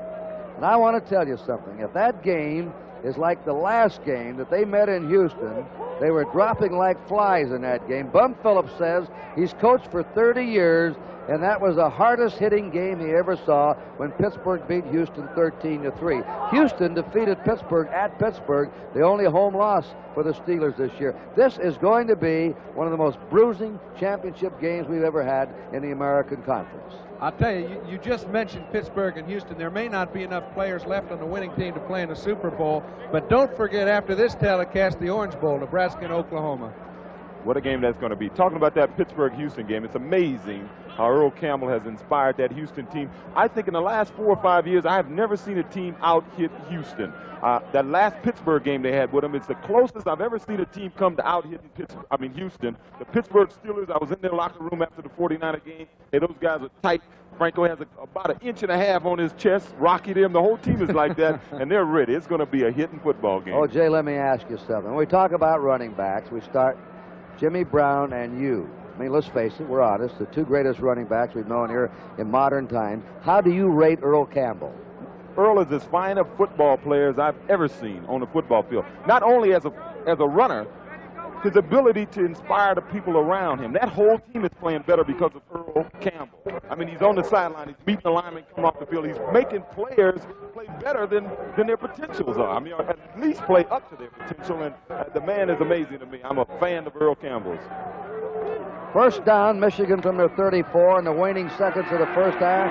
Leach is throwing the bomb to Clayton. Clayton's down there and he can't get it. And he was well covered along the way by Carter Hartwig. Carter Hartwig, a senior, second string quarterback, had him all the way. And Clayton can run. Clayton will write some poetry about that one. He writes poetry on the side. Well, the poetry may go something like, I could not catch him. He had a lead of about 18 yards when the ball was thrown. Well, I tell you, the ball was thrown perfectly, and if no one was in front of him, it would have fell right into his hand. I don't think he would have had to break stride, but he was defensed real well. Now we're down to 19 seconds in the first half. If you joined us late, USC scored first. Brenner, a third string tight end, caught a touchdown pass. A short one of 9 yards. And Michigan had a field goal. And Charlie White plunged 3 yards for a touchdown. That ball's overthrown. It's grabbed by Dennis Smith. Smith's on the run to the 40 and is down on the 31. And we have 8 seconds to go in the first half as the clock stops. Leach overthrew his man. Kurt, they've got time for one pass play to get the ball down within field goal range. They're about 3 or 4 yards short right at the time. I know that they do have a kicker that can kick pretty accurately, but not from 48 yards. Let's take a look. Leach, defensively, these fellas are 20, 25 yards deep. He's trying to hit over the top of the linebackers, in between the defensive safety men. Dennis Smith is standing right in center field in the perfect place to pick it off. 7th interception this year. SC has an interesting situation here. They can throw maybe a quick pass and get in field goal range, or try for the long one and have no time in the half. But as you can see, the guy is open. The ball is thrown over. I think he was trying to throw over a linebacker and have it drop in. I don't think he's developed that touch just yet, and Dennis Smith was waiting for it. That Dennis Smith, by the way, is a sophomore. That's his 7th interception this year, and he was a state high jump champ. Let me tell you a story about that. He hadn't high jumped in 2 years. And this year they brought him out for the UCLA meet, and he jumped 7 feet. 7 feet? 7 feet after not jumping for a year. Not bad. They let him out of spring training. Maybe we'll see him in Moscow, huh? Maybe. All right. 8 seconds to go in the half. USC has the ball in the Michigan 30. White's out of motion. They'll spread them all out. McDonald's tossed to the sideline, and it is complete. And There's still 2 seconds left, so they've got plenty of time to kick a field goal. That was absolutely perfect, because if he'd have caught the ball inbounds, I don't think they could have got it up and got the clock stopped in time. He caught the ball right at the sideline, went out of bounds, and Frank Jordan, a guy who's had some big moments, is on the field now to maybe have another biggie. And the play was made possible by an excellent fake on McDonald's part. And a lot of time. Frank Jordan, whose longest kick this year has been 40 yards, will try a 35-yarder.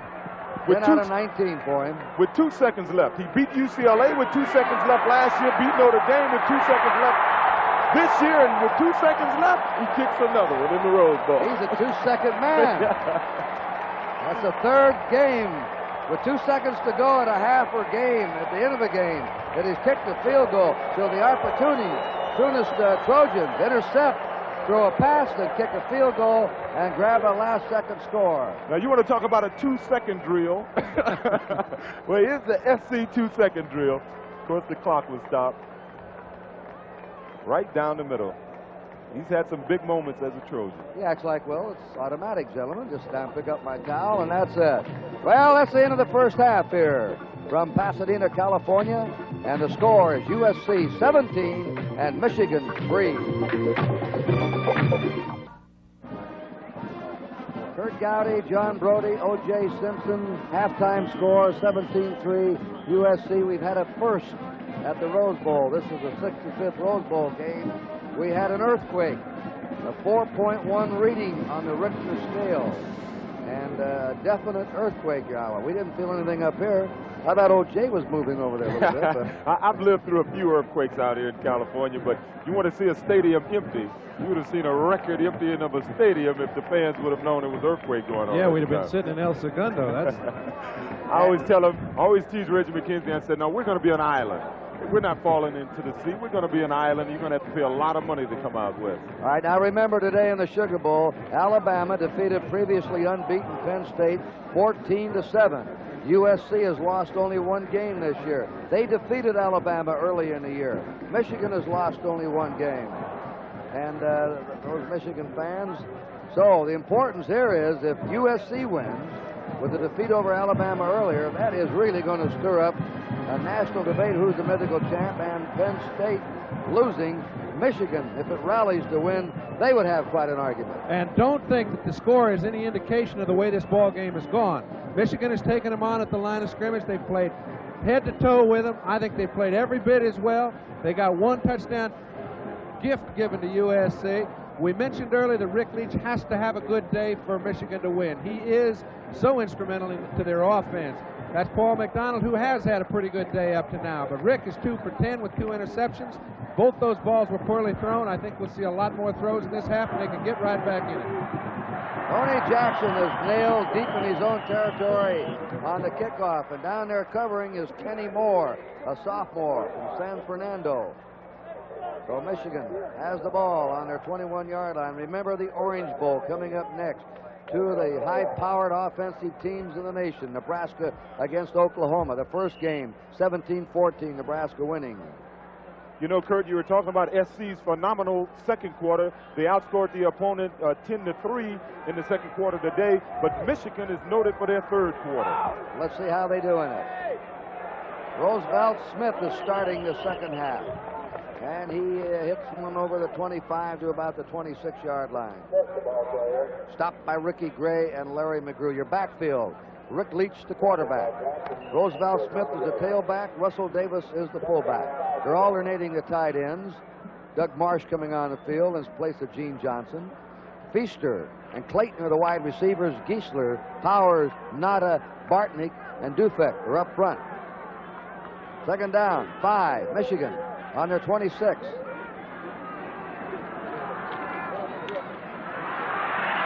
Piled up is Russell Davis. Davis piled up by Ricky Gray and Larry McGrew. The play that Russell was just running is what they call a 32 trap. You know, SC had some success on one series running a 32 trap when we saw Kane shooting up the middle. And you know what SC got that play from? Michigan. 2 years ago when they were playing Michigan, they couldn't stop Rob Hurdle on that play, so they started running Rick Kane on that play. Let's take a look. You know, you're talking about the effectiveness of people up front.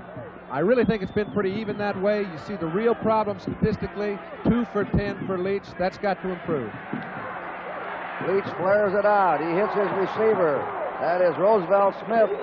And Smith is close to a first down, tackled by Brazil. Roosevelt Smith made an excellent play to get the first down. They may measure, but it's a first down. A back must know where that 10-yard chain is. He knew, had to make a good individual move, got by the 2 linebackers, picked up the first. Well thrown ball out in the flat, hits him right on the run. And this is the same play they threw to Huckabee a couple of times in the first half. As I said, they had a first down one time, and he dropped the ball the other time, but each time the guy has been open for positive yardage. First down, Michigan on their own 32-yard line. Alan Mitchell going in motion. The handoff is to Roosevelt Smith. He breaks it out to the 38-yard line, hit there by Rich Dimmler. You saw the total yards in the first half. 74 for Michigan, 63 for USC. These two teams both averaged over 400 yards a game on offense during the season. So they have really run against a couple of tough defenses. Well, you bet. They haven't played this kind of defensive team, either one of them. When you play teams like this on defense, you have to take advantages of the mistakes. SC capitalized on an interception early. They got a break for a touchdown later, and Michigan didn't capitalize on a fumble. Second down, 5. Leach to the tailback. That's Roosevelt Smith. He's stopped by Charles Moses, the weak side linebacker, number 55 in the game, a senior from Ontario, California. They are on their own 41-yard line. They have third down and a yard to go. John Robinson, his third year. He's had 2 seasons, 11-1. Last year, they had a slump, 8-4. But he's taken them to 3 bowl games in a row. Third down and 1. We'll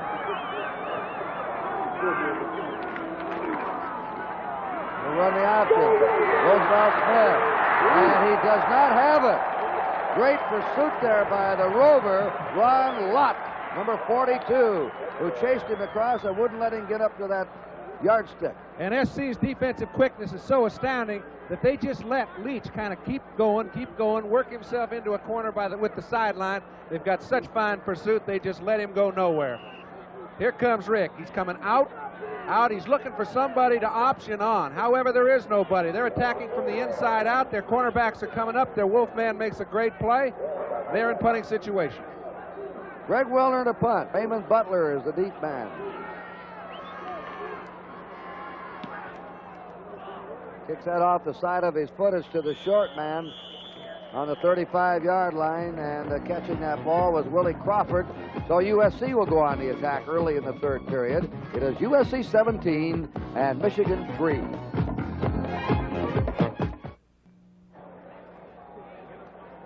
Southern Cal will put the ball in play on their own 35-yard line.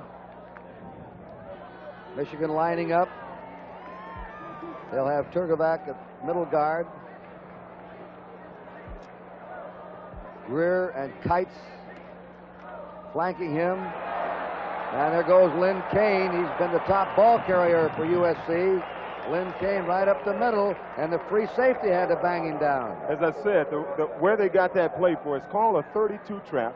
Here it is, right up. It's just a trap right up the middle, and they got that play from Michigan. Coach Robinson said that they tried to defense this play in practice and never could do it, so they decided to put it in. And very effectively. A few years ago, yeah.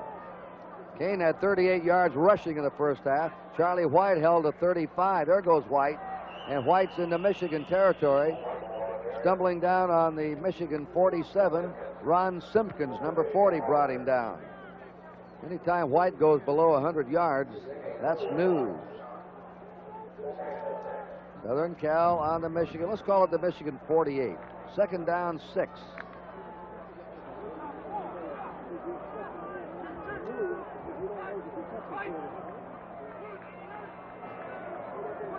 Buck Williams in motion.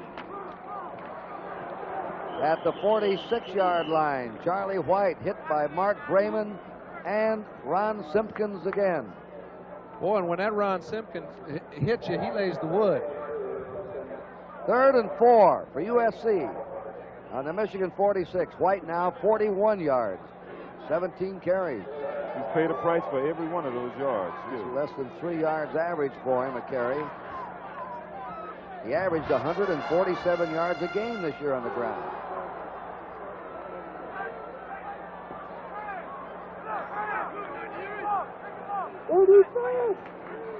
They're going to run White for it. White is stopped at the 43-yard line. He appears to be short of the first down. Again, Ron Simpkins, number 40. We have a flag dropped. All right, they say they try to keep their offensive blockers away from him, give him a chance to get to the ball carrier. You can see they're trying to shield him, but he handles the blocker that does get on him and keeps him short of a first down. This penalty appears to be going against USC. They were penalized only once in the first half for 5 yards. They're marking this one off. And a lot of people would ask, why would they take a penalty when it's 4th down and 2 and they felt he might have to punt? However, I don't think USC would have elected to punt. They were well into Michigan territory.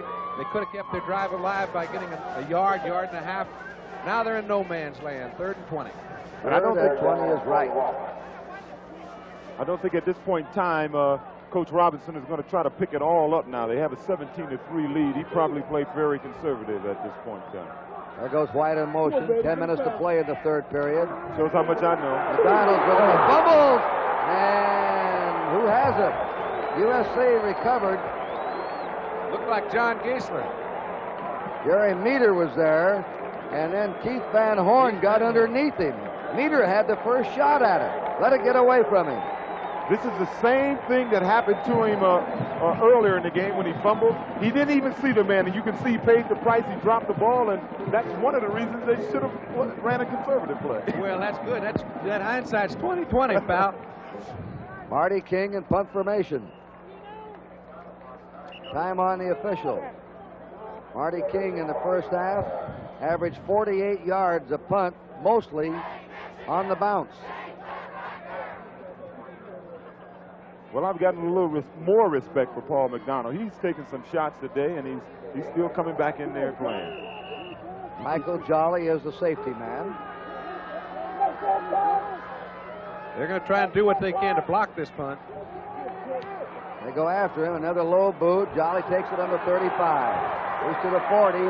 Oh, he ran into that red-shirted wall that's always down there. They really get down there on those punts, even without a hang time on the punt. Michigan's ball, first down when we return. It is still Southern Cal 17 and Michigan 3. We pause briefly for station identification. This is the NBC Television Network.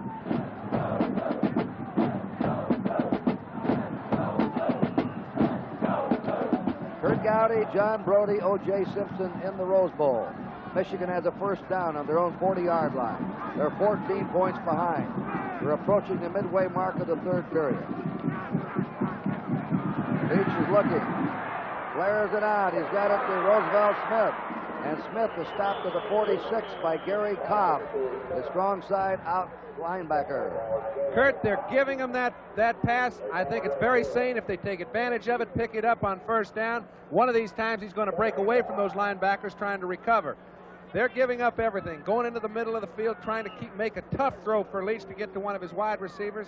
As a result, he's leaving his backs open. I just wouldn't stop throwing it till they covered it. Gary Cobb, number 53, slid right along with him. Roosevelt Smith's had 4 catches today. He had only 5 in the regular season. 2nd down, 4. The option. Leach on the pitch out to Smith. Smith tumbled down in USC territory at the USC 47, but that's enough for a first down. And the safety man, Dennis Smith, made the hit on him. And when the safety men have to come up on an option play and get into the act, you know it's a successful play. That's the first time I've seen Leach run the option to the wide side where he had some room to use his head. When he pitched the ball out, he'd already picked up 6-7 yards, and they have moved it very convincingly so far in the 3rd quarter. Yes, he was into a blitz. They had Ron Lott, the rover, coming in, but he was picked up quite effectively by Russell Davis. Sort of stuck it to him pretty good there. First down, Michigan, USC 47. That's a good hit on Roosevelt Smith. You saw him line up in an I with a wing back in the eye. That's Clayton coming out of motion. Jim Becker said he wants to do some of that stuff so that USC will be hesitant on defense. They don't want to just have him line up and expect the formation and just what to come out of it. Dennis Johnson didn't look too hesitant to me. Roosevelt Smith's been busy here in the third period. Second down, 9. Michigan on the USC 46. Alan Mitchell in motion. Leach will throw. Now he's going to fumble the ball loose. Scrambles for it. It's out of bounds. Everybody's there. It's smothered by those players, our viewpoint, on the Michigan sideline. It looked to me like Leach made a pretty good last-ditch effort to get his hand on the ball and get it out of bounds. He knew he was in trouble. Fumbled it forward. He comes back. It looks like he's got a receiver, Clayton, open. However, the ball hits off his knees as he's tucking it in, trying to run. When he did go down, he did put his hand out. Well, I think those left-handed quarterbacks, you know, Kenny Stabler, those left-handed quarterbacks got something about those forward fumbles.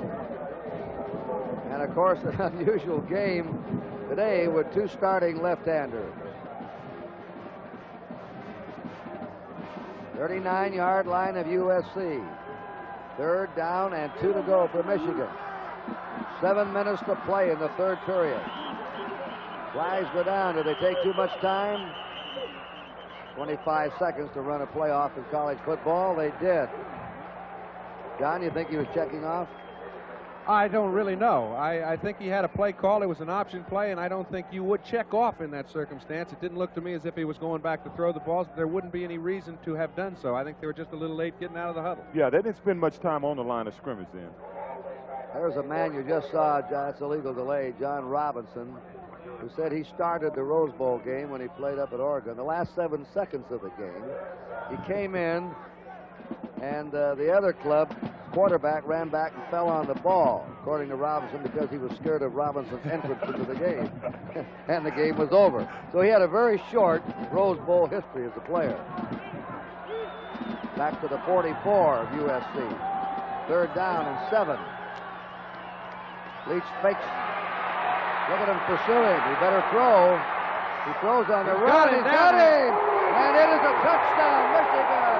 Roosevelt Smith got the ball. He beat Dennis Smith. And Michigan's right back in. I don't know, Kurt, what it is that Bo Schembechler does at halftime, but they did the same thing last year in the Rose Bowl. Washington looked like they were running all over the top of them. This game has not gone at all like that one did, but the score has. Now he puts it back in the ball game with a beautifully thrown ball across his body in the middle of the field. One of the toughest to throw, and he hits him right on the dead run. A 44-yard pass. Rick Leach, under extreme pressure, hit Roosevelt Smith down the middle, and Roosevelt Smith has been the busiest man on the field here in the third quarter. And I said that there's something about Michigan's third quarter. You know, I think they've outscored their opponent something like 90-10 in the third quarter, and it's sure showing true here today. Here's the kick. It is up, and the kick is good by Greg Wilner. So we'll have a timeout. 7 minutes to go in the third period. And the score is USC 17, Michigan 10. They have a powerhouse college basketball schedule for you this winter in NBC. Let's look at the touchdown play again. All right, it's only the great athletes that can get into a bad situation to make a big play out of it. His intended receiver was covered. Clayton down the sideline. You can see him motioning to do something to get open. He's got 4 or 5 cats all over him. And that's a very hard throw across your body into the middle of the field when you're running to the side you throw from. Roosevelt Smith takes it in easily, and it is now 17-10. That was all Rick Leach, you know. Everybody's worried about his running abilities. The safeties forgot about the receivers, were coming up to help out, and he put it on the money. He made it all happen. Here's the kick. Coming to Raymond Butler on the 3, 15, 20. Down he goes on his 24-yard line. John Brody, you know, there's a possibility that this game could end up in a tie. Now, what would that do to the picture of the national championship? I've got no clue, and I'm very thankful that I don't have to make any decision about it, but obviously to me it would be Alabama. You can't get by with a tie on the last ball game and win when the team that's second has already won. There's Robinson and the great history of his Rose Bowl participation, 7 seconds. Coached up there. He's a coach here under John McKay for 3 years, coach under the Oakland Raiders, and back again as head coach. There's a deep handoff to the tailback, Charles White. And he's again hit by Ron Simpkins. The touchdown again. As you can see, he was under a lot of pressure. He wanted to just set up and throw. He started running. Strangely, the SC bench was arguing that he was over the line of scrimmage, but you'll see here that he definitely wasn't. That's the 46-yard line where he let it go. The line of scrimmage was the 44. Leach just threw his 17th touchdown pass of the year on that one. Second down, 7. 27-yard line at USC. Lynn Kane is piled up. That's the first time they stopped him up the middle. He's been getting some bursts of 5, 8, 10 yards. Curtis Greer was in his way. Number 95, the right tackle. On the 31. 3rd and 3. 17-10 now. USC leading. We've had a disputed touchdown in the first half. The Orange Bowl, Oklahoma, Nebraska, coming up right after this game in Miami. Charlie White. White runs for the first down. That little burst of speed took him outside. Yeah, well, it's a good thing he has the speed, because that play didn't look like it was going to work. He had a lot of penetration on it. It hadn't worked all day, but it was the speed of Charles White to get outside to get the first down. Placed the ball on the USC 36. Look at the USC tailbacks. They have become the royalty of football, and OJ's one of the kings. White, Davis, Ricky Bell, OJ and Garrett. OJ and Ricky Bell were the two biggest ones. White's about 185. He's up at the 45, and he's to the 50 for another first down. Charlie White starting to move now. Mike Jolly stopped him. Well, Charlie could have been gone all the way that time, but little Kevin Williams, a lot of times you want your wide receivers to just take a shot at the cornerback. Make him move, and he didn't take a shot. He's kind of standing out there trying to see what the corner is going to do, and Charles just had to shoot upfield. As you see, ran right by him and just went upfield for the first down. He has 68 yards. He had only 35 in the first half. Strong formation right. White slithers for a couple of yards, and that's all. To the 48-yard line of Michigan. Tackled by Ron Simpkins. This Simpkins is some linebacker. Well, I say, other than the second quarter, when Lynn Kane got some positive yards up the middle, this is about the most impressive drive SC has had. They haven't had any real impressive drive today. They've taken advantage of some mistakes by Michigan, but this is the first time they really look like they're moving the football, and the guys up front maybe beginning to control Michigan somewhat.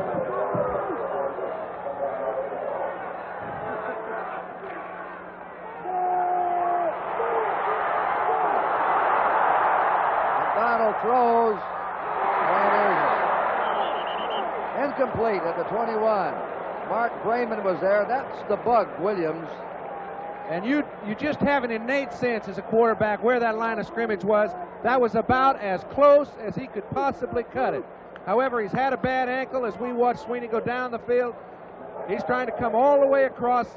Now he sees McDonald. McDonald has a problem. He's trying to come over and help. Did the best thing he could under the circumstance. McDonald gave him the ball in the only place he could handle it, and he just dropped it as he hit the ground. All right, we discussed how a quarterback just has a sense of knowing where that line of scrimmage is. Now he's just running. All of a sudden, he feels that the ball's about at the line of scrimmage and lets it go. They flood 3 receivers to the left on 3rd and 8.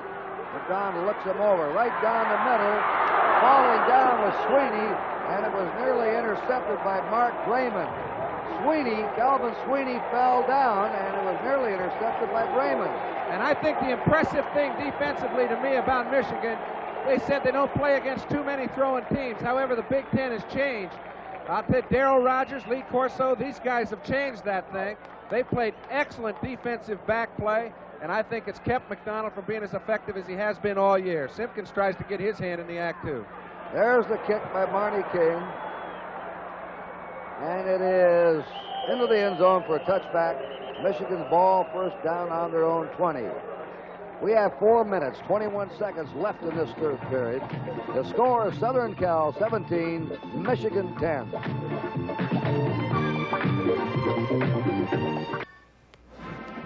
another glimpse-eye view of the Rose Bowl as she circles to bring you these exciting aerial shots of the Trojans and the Wolverines. The United States Olympic Committee will receive the net proceeds from an additional commercial scheduled in this program under an agreement made with NBC for the broadcast of the United States Olympic trials. NBC acknowledges the cooperation of the Pac-10 Conference and the Pasadena Tournament of Roses Association in helping to broadcast that commercial announcement. 20-yard line of Michigan, first down. They have scored in the third period on a Leach to Smith 44-yard pass. Southern Cal has not scored. Davis and Smith are the running backs. Clayton in motion. Leach on the keeper. Out to Smith. Up in him at the 21-yard line. Ron Lott, the rover, from Rialto, California, sophomore.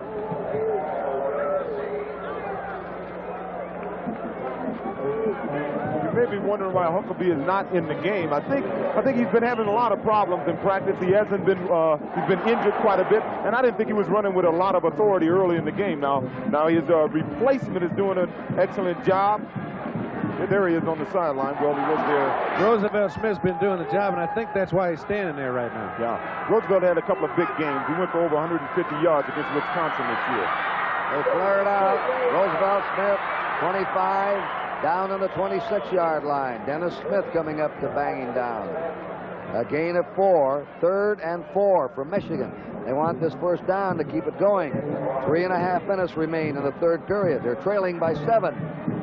Having played with a lot of Michigan ball players, I knew Michigan's a philosophy in the past. Bo's philosophy is that, hey, we're going to go out and out-hit them, and the fourth quarter is ours. They try to wear their opponents down and win the game in the fourth quarter. They want to stay close until the fourth quarter, and this game is only a 7-point difference. I think they feel pretty good right now.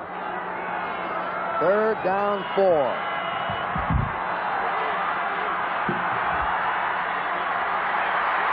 Good rush. He just threw that one out of desperation. He had to get rid of it. They were trying to get a screen pass. They were trying to get a screen off, Kurt. The screen was handled by the linebackers. It was very well played defensively. He had nowhere to go. He did the only thing he could. Rick Leach will come over and talk to his coach. Punt formation, Greg Wilner will boot it, and set to handle the return is Raymond Butler. Remember, Alabama beat Penn State today. In the minds of many, the winner of this game could be right in there, up high in the votes for the mythical national champion. USC defeated Alabama earlier in the year. USC's played 5 bowl teams. Butler, the 36. Butler escaping and then back to the 37, and that's all. First down. Sports World returns Sunday, the 14th, bringing you year-round coverage of major sport. You're going to see the Wembley Invitational Gymnastic Championship from Wembley, England, and top performers from Hungary, Romania, the Soviet Union, Great Britain, the best in the world. Then we'll have the Muhammad Ali Invitational Track and Field Championships in Long Beach. And the crazy world of sport, the touch of the offbeat, mixed with a touch of the absurd. There goes Charlie White. Charlie White starting to pick him up now. Tom Seabrook, the outside linebacker, stopped it, but it's a first down USC. And they're going to keep picking it up as long as their tackles, Keith Van Horn, Otis Page, do the kind of job they've been doing with Lynn Kane blocking in front of White. They know they haven't been as effective as they're accustomed to being throwing the ball. They've got to move people up front. 2:20 to play in the third period. Trojans on the Michigan 47.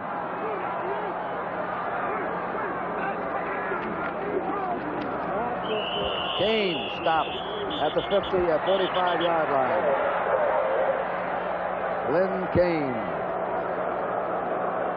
Mike Turgovac, the middle guard, and Jerry Meter, one of the co-captains.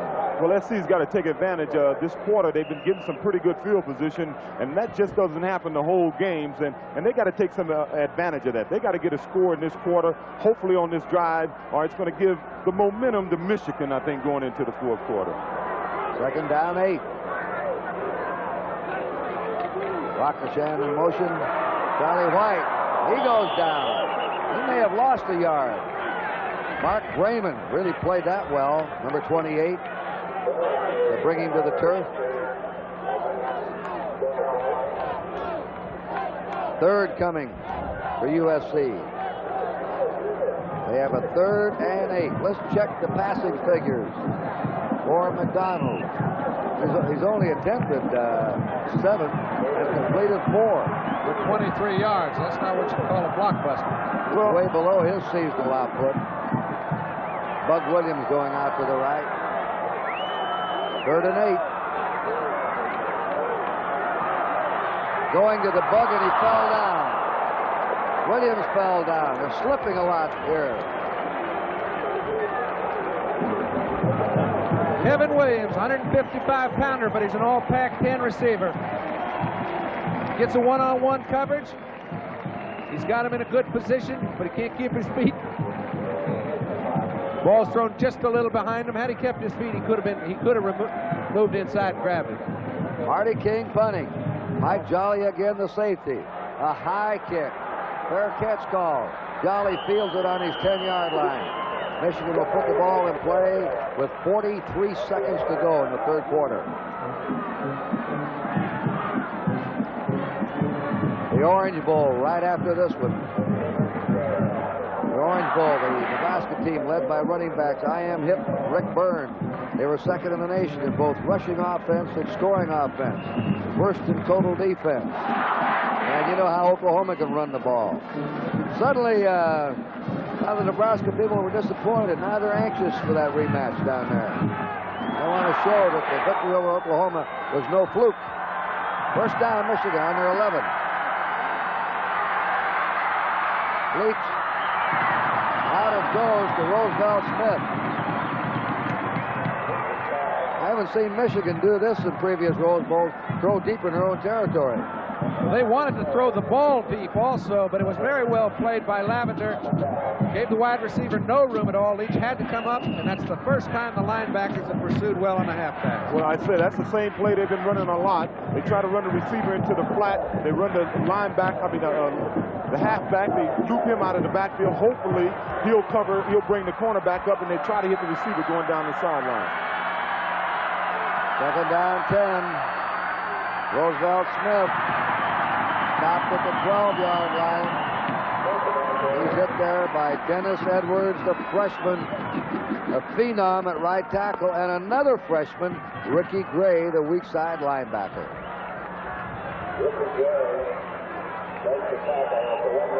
Third down, 9 to go for Michigan.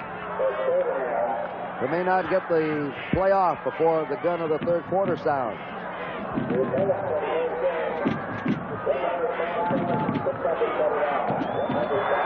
wind is no factor, so it doesn't matter. There's the gun.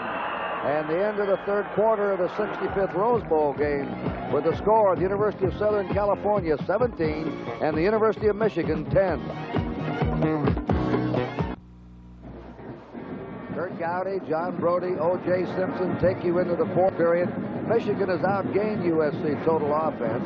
Michigan 172 yards, USC 131. And Michigan's had the ball 23 minutes and 7 seconds. USC 21 minutes and 53 seconds. About even on possession. This is 3rd down. The 12-yard line of Michigan, 3rd and 8. Play action pass. Leach runs it out. He stopped at the 17. He's short of a 1st down. Dennis Johnson, the linebacker, pulled him down. So they'll have to punt. Greg Wilner again. This has turned into a punting duel this 2nd half. That's right, and it keeps giving SC good field position. Juice mentioned it earlier. You can't contain a good offensive football team if you give it to them 5 or 6 times in one half that way. Well, SC has not been taking advantage of it. They've had a good field position throughout the 2nd half now, and they haven't gotten any points from it, and they're going to have to score here if they want to preserve this lead. Kick is to Butler in the 42. Butler trying to get outside. 45, 50. His speed got him out there.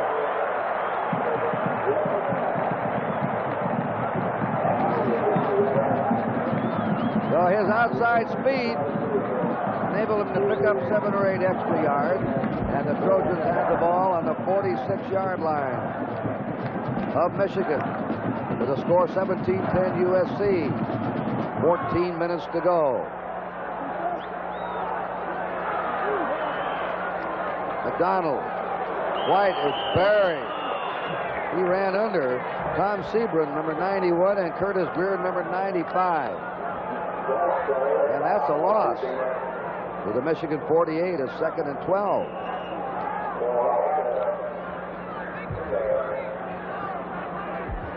Well, as I said before, I think Michigan's defensive line has controlled fairly much this game. SC in spurts have had been effective running the ball, but they certainly haven't done running the ball what they wanted to do and what they usually do.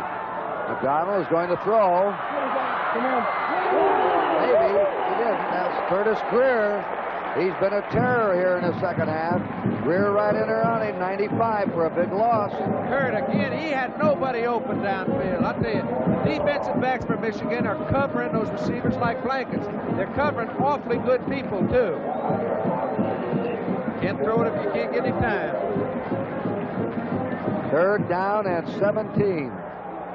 Right now, the margin of this game is on a controversial touchdown scored by Charles White. A goal line plunge with the ball popping loose. Looked like it popped loose before he got to the goal line. And the bomb to the Bug. The Bug's there, but it's way over his head. Bug Williams had steps on Michael Harden, but the ball was beyond his reach. Yeah, Paul threw it just a little too soon. He had a little more time. If he would have waited a fraction of a second, I think SC could have been putting 6 points on the board. And again, John, SC failed to take advantage of their field position. They have, but they've been able to keep Michigan in a hole, and something's going to bust. There's a kick by Marty King. Jolly takes it, and immediately he is knocked down. That was a great charge. Dennis Smith went down to hit him. Michigan again deep in their own territory with the ball in the 4th period. And again the score, 17-10 Trojans. There are 12 minutes, 35 seconds remaining in this Rose Bowl game. Here's the punt. Okay, it really helps when you don't have to let your lineman delay until the ball is kicked before you can go downfield. You get good pursuit. Dennis Smith's been playing that ball all day long. We almost had a roughing the receiver penalty there. So anyway, Michigan has been in the hole the whole second half. John Brody seemed to think that they're going to come out with a play-action pass on this play. They want to get out of the hole. But they give the ball up the middle to Russell Davis. Russell Davis runs into Ricky Gray. The 2 freshmen again combining for USC in the tackle. Edwards the right tackle, Gray the inside linebacker. Gray has had, Gray has had 5 solo tackles this game, and it's been in on 3 assists. He's an excellent freshman, excellent prospect. It's amazing to me how freshmen can walk in now, John, and start in their first year. I thought they could have when I was playing ball, but there was a rule against it at that time, and it was a good rule. 2nd down, 8. Leach spinning around. Look at that. There's a great throw. That's the tight end, Doug Marsh, with the ball. That hurt. shows you what an athlete Leach is. He's down as he was hit. How he got rid of that ball, I'll never know. That's the sort of thing you can't coach. He knows his team depends on him to get out of the hole.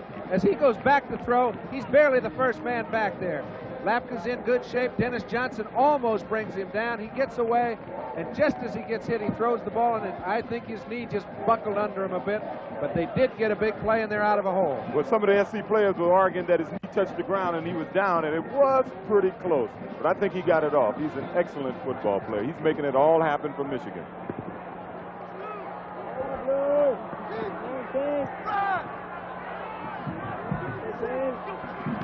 They have a 1st down.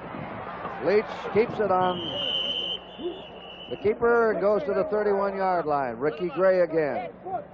Now we have the freshman in there. Butch Woolfolk, big, strong tailback from Westfield, New Jersey. who is the fastest player ever recruited at Michigan for either track or football. He has run the 100 meters in 10:1. He weighs 198.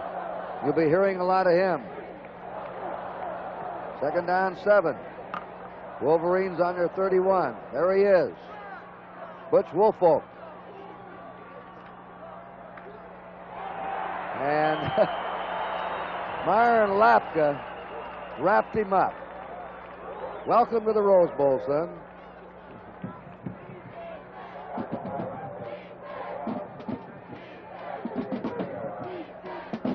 .30-yard line. They have a big third down play now. They're trailing Michigan 17-10. 10.5 minutes to go in this game. Defensive struggle here in the second half. Only one touchdown. That's scored by Michigan.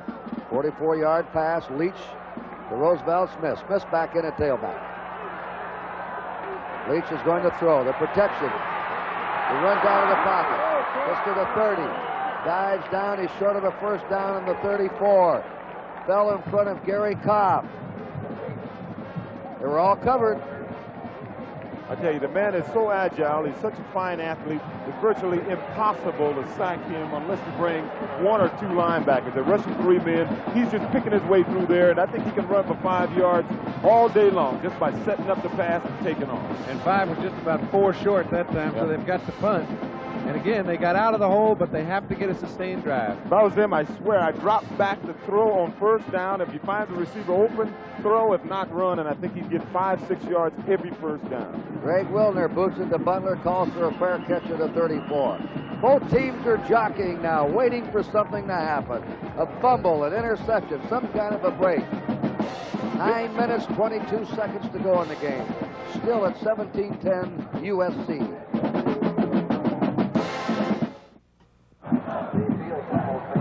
The usual warm hospitality from the Tournament of Roses Committee. Art Welsh, the president. Bill Nicholas, the chairman of the football committee. Bob Cheney, Stan Hahn, Leigh Leishman, Red Solwell, and Frank Hardcastle. Lynn Kane of Los Angeles. Up the middle. He has not tried to go wide once in this game. Stopped by Dale Kites and Andy Cantavino. Kane has rushed for 57. Charlie White has rushed for 85. A mediocre day for Charlie. But the day isn't over. Nope.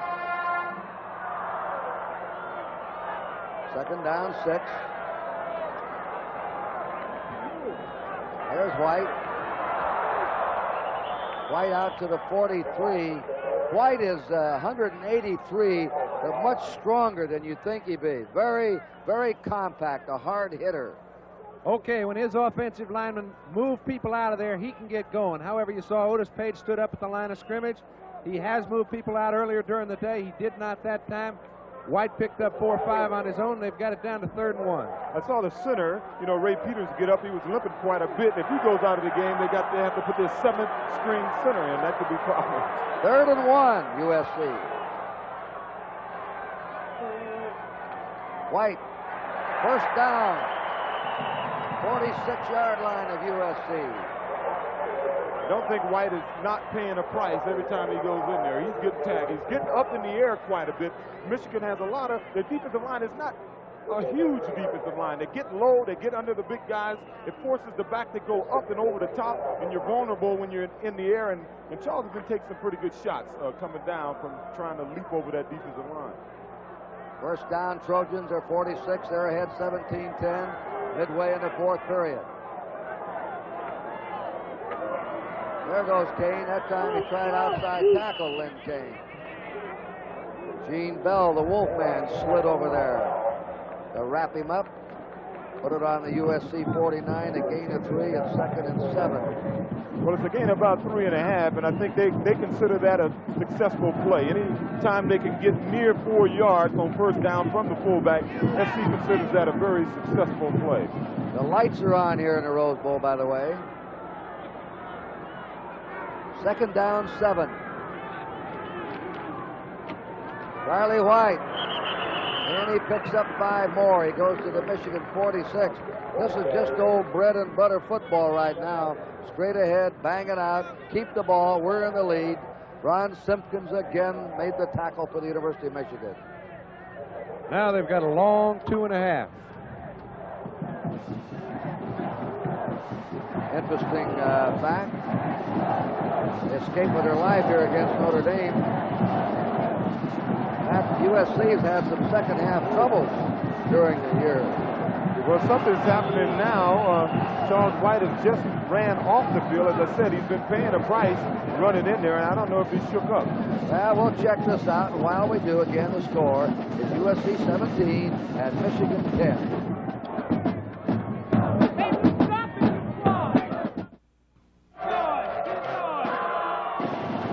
Coming up now is a 3rd down and 2 play for USC on the Michigan 46. Trojan band. You know, I don't think SC really wanted to call a timeout. I think Charles White was a little shook up. He went to the sidelines, and I think they called a timeout just to keep him into the game. Michigan digging in. There's White. They got him. They nail him for a loss of the 49. Andy Cannavino, who has been brilliant today as an inside linebacker. His father, Joe, played for Ohio State here in the 1958 Rose Bowl game. And that's where it's tough. 3rd down and 2, 3rd down and 3. Watch Andy Cannavino shoot right through the hole. He does in perfect position to bring down Charles White, and they're forcing another turnover. Again, a punt. The deepest penetration for Michigan in this 4th period has been to their own 34-yard line. They have not had field position. They've got to hit a long pass, break the run, or start a drive, and they're now down to 5:58 remaining. Just checking my running play-by-play. After that pass to Smith, they have been pinned back deep in their own territory since midway in the 3rd period. No field position whatsoever. The kick by Marty King. Jolly on the 10. Jolly belted down. They'll put him along the 11-yard line. All right, we'll be back once again. Michigan again backed up toward their own goal line. 17-10 USC. A much talked about rematch is coming up next to the Orange Bowl. Oklahoma, Nebraska, right here on NBC. Down on the field, Michigan in their huddle. They're on their 11-yard line. They have a 1st down. They have not had any operating room whatsoever here in this 4th period or late in the 3rd quarter. And they have 5 minutes and 42 seconds to try and do something. Leach to Jackson. Jackson looked like he wanted to pass. He does pass. Throws it up in the stands. He was hit as he let it go. That was a flanker reverse with a pass coming off the reverse. Well, you know you've got to do something if you're Michigan. SC's kicking game has kept Michigan in the hole since midway through the 3rd quarter. Since they scored their only touchdown, they have not had good field position. That play, a little fuller play, looked as if had the man not been trying to go with the throw all the way, he might have turned the corner. Well, I think so. I think what Michigan is thinking also is the time now. They have to put the ball up in the air. They've got to preserve some time on the clock, that if they're not successful throwing the ball, at least they won't waste much time and will be able to get the ball again.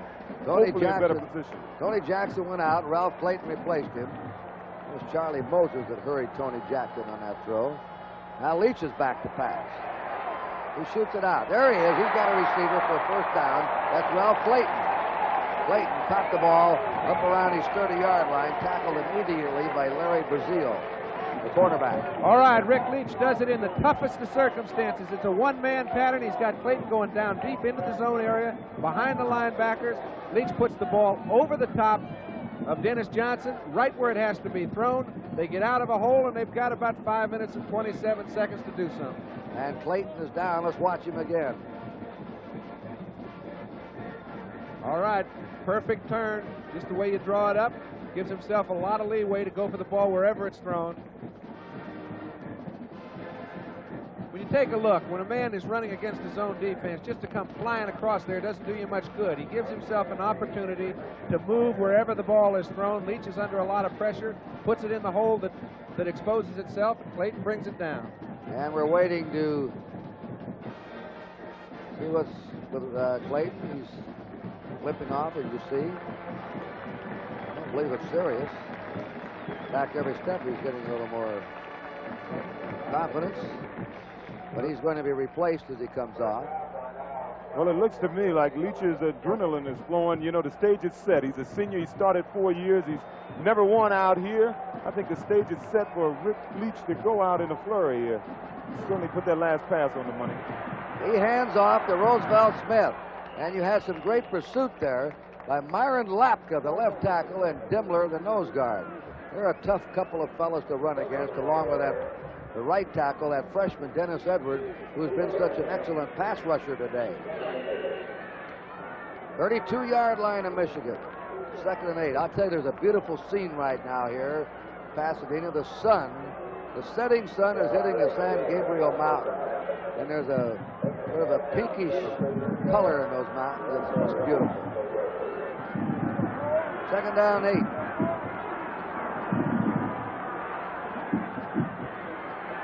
Play action pass. The throw. Caught. Out of bounds. Gene Johnson, the tight end. You find me, Kurt, a better thrown ball than that one, and I will put in with it. He had the toughest possible throw to make he could. He had to get it over the top of Ron Lott, who was covering Johnson all the way. Johnson had only a step. He's throwing it running as fast as he can to get away from the pressure. They're putting a lot of people in on Leach. They know they've got to do something. They can't let him stand back there. Throws it on the run, hits it right over the shoulder. Johnson gets 1 foot in, and that's all you need in college football. That's the first time they've hit him. First down, Michigan on their 49. They've come up from their 11-yard line. 4:27 to play. The option. Leach is tackled behind the line of scrimmage. And surging in there again is Myron Lapka, number 96. Most of the notoriety has gone to Rich Dimmler all year, but I think Myron Lapka's played about as good a football game as any down lineman out there today. 2nd down, 14. Michigan band trying to get their club moving. Mitchell comes out. Rod Feaster goes in, a wide receiver, number 18. He's flanking with the near side. Maybe they'll go to him. 2nd and 14. USC ahead, 17-10. He has the time, and he throws, and he's got his tight end again. Crossing the middle. Ricky Gray making the hit, helped by Gary Cobb. Gene Johnson, his second consecutive reception. Kurt, we're looking at a situation now with just a little over 3 minutes to play. He's got 3rd and 8. I very much look for him to try and pick it up on 4th down if they're not successful this time. If they don't, they've really got to stop SC on a turnover. Well, I tell you, Rick certainly has the hot hand. Everything he's been throwing is right on the money now. Crowd roaring. 3rd down, 8. Michigan trying to put on a furious rally. Play action pass. He's going deep to Feaster. It is incomplete at the 5. Rodney Feaster was there, number 18, but he was double teamed. 4th and 8 for Michigan. Dennis Smith had an excellent opportunity to get his 3rd interception today. He was well covered. He pumps, he throws. It's a pretty good throw. The guy never was really open. Dennis Smith played the ball all the way. There's Feaster. He's trying to just dissect the zone, trying to outrun it, got fine speed. Nothing fancy about that one. You know, Rick Leach just wound up, let that Hummer go. They are in a punt formation. Greg Wilner. Look for anything here. USC will, but it's going to be a punt. Fair catch call on the USC 15-yard line by Butler. Trojans ball. Now Michigan's hope is to hold hold them deep, get the ball back again, better field position, hope for anything. Well, I tell you, Bo obviously played for field position. He knows SC is not going to throw the ball in this series. He's going to have everybody on the line of scrimmage. Those linebackers going to be on their toes leaning forward. SC, if they can get a first down here, could really put them in the hole. It's 2 minutes and 44 seconds left to go in the game, and Bo Schembechler has just put the game on his defensive players' shoulders. You said that he knows SC is not going to put the ball up in the air. I think if they don't, they won't get out of that hole. I'd kind of look for them to do it. 3 timeouts left for Michigan, 2 for USC. Charlie White straight ahead. And Charlie White is approaching 100 yards. John Robinson. With him there was Paul Hackett, who I think is responsible for a lot of the development of the quarterbacks at SC. Watch Toby. The job he did on Vince Evans, and of course with Bartkowski and Roth up at Cal. Excellent coach. Charlie White again. Can't break loose. Down he goes on the 18-yard line. Look at Bo. Bo's in 10. Simpkins again. Dale Kites. Watch Simpkins. This man has been in the action all day long. I don't know how many solo tackles he's made, but he's had a piece of that ball carrier from down 1 today. They have a 3rd down and 7. Ron Simpkins, who set the all-time record for most tackles this year. He's had 6 solos in this game. Canavino's had 3. Simpkins has had 5 assists. 3rd down. 7. McDonald. Off to Kane. First down. And a big first down for USC. A delay play. Lynn Kane broken, and USC keeps the ball. All right, you're correct. They did not put the ball up in the air. They did get out of the hole on a draw play.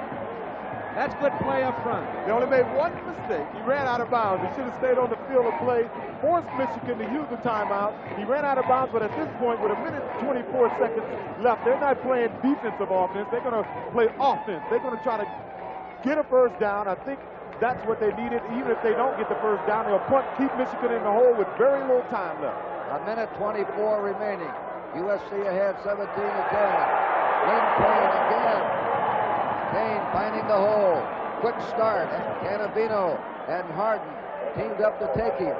Now the ball is placed with a timeout called by Michigan to stop the clock with 1 minute 12 to go.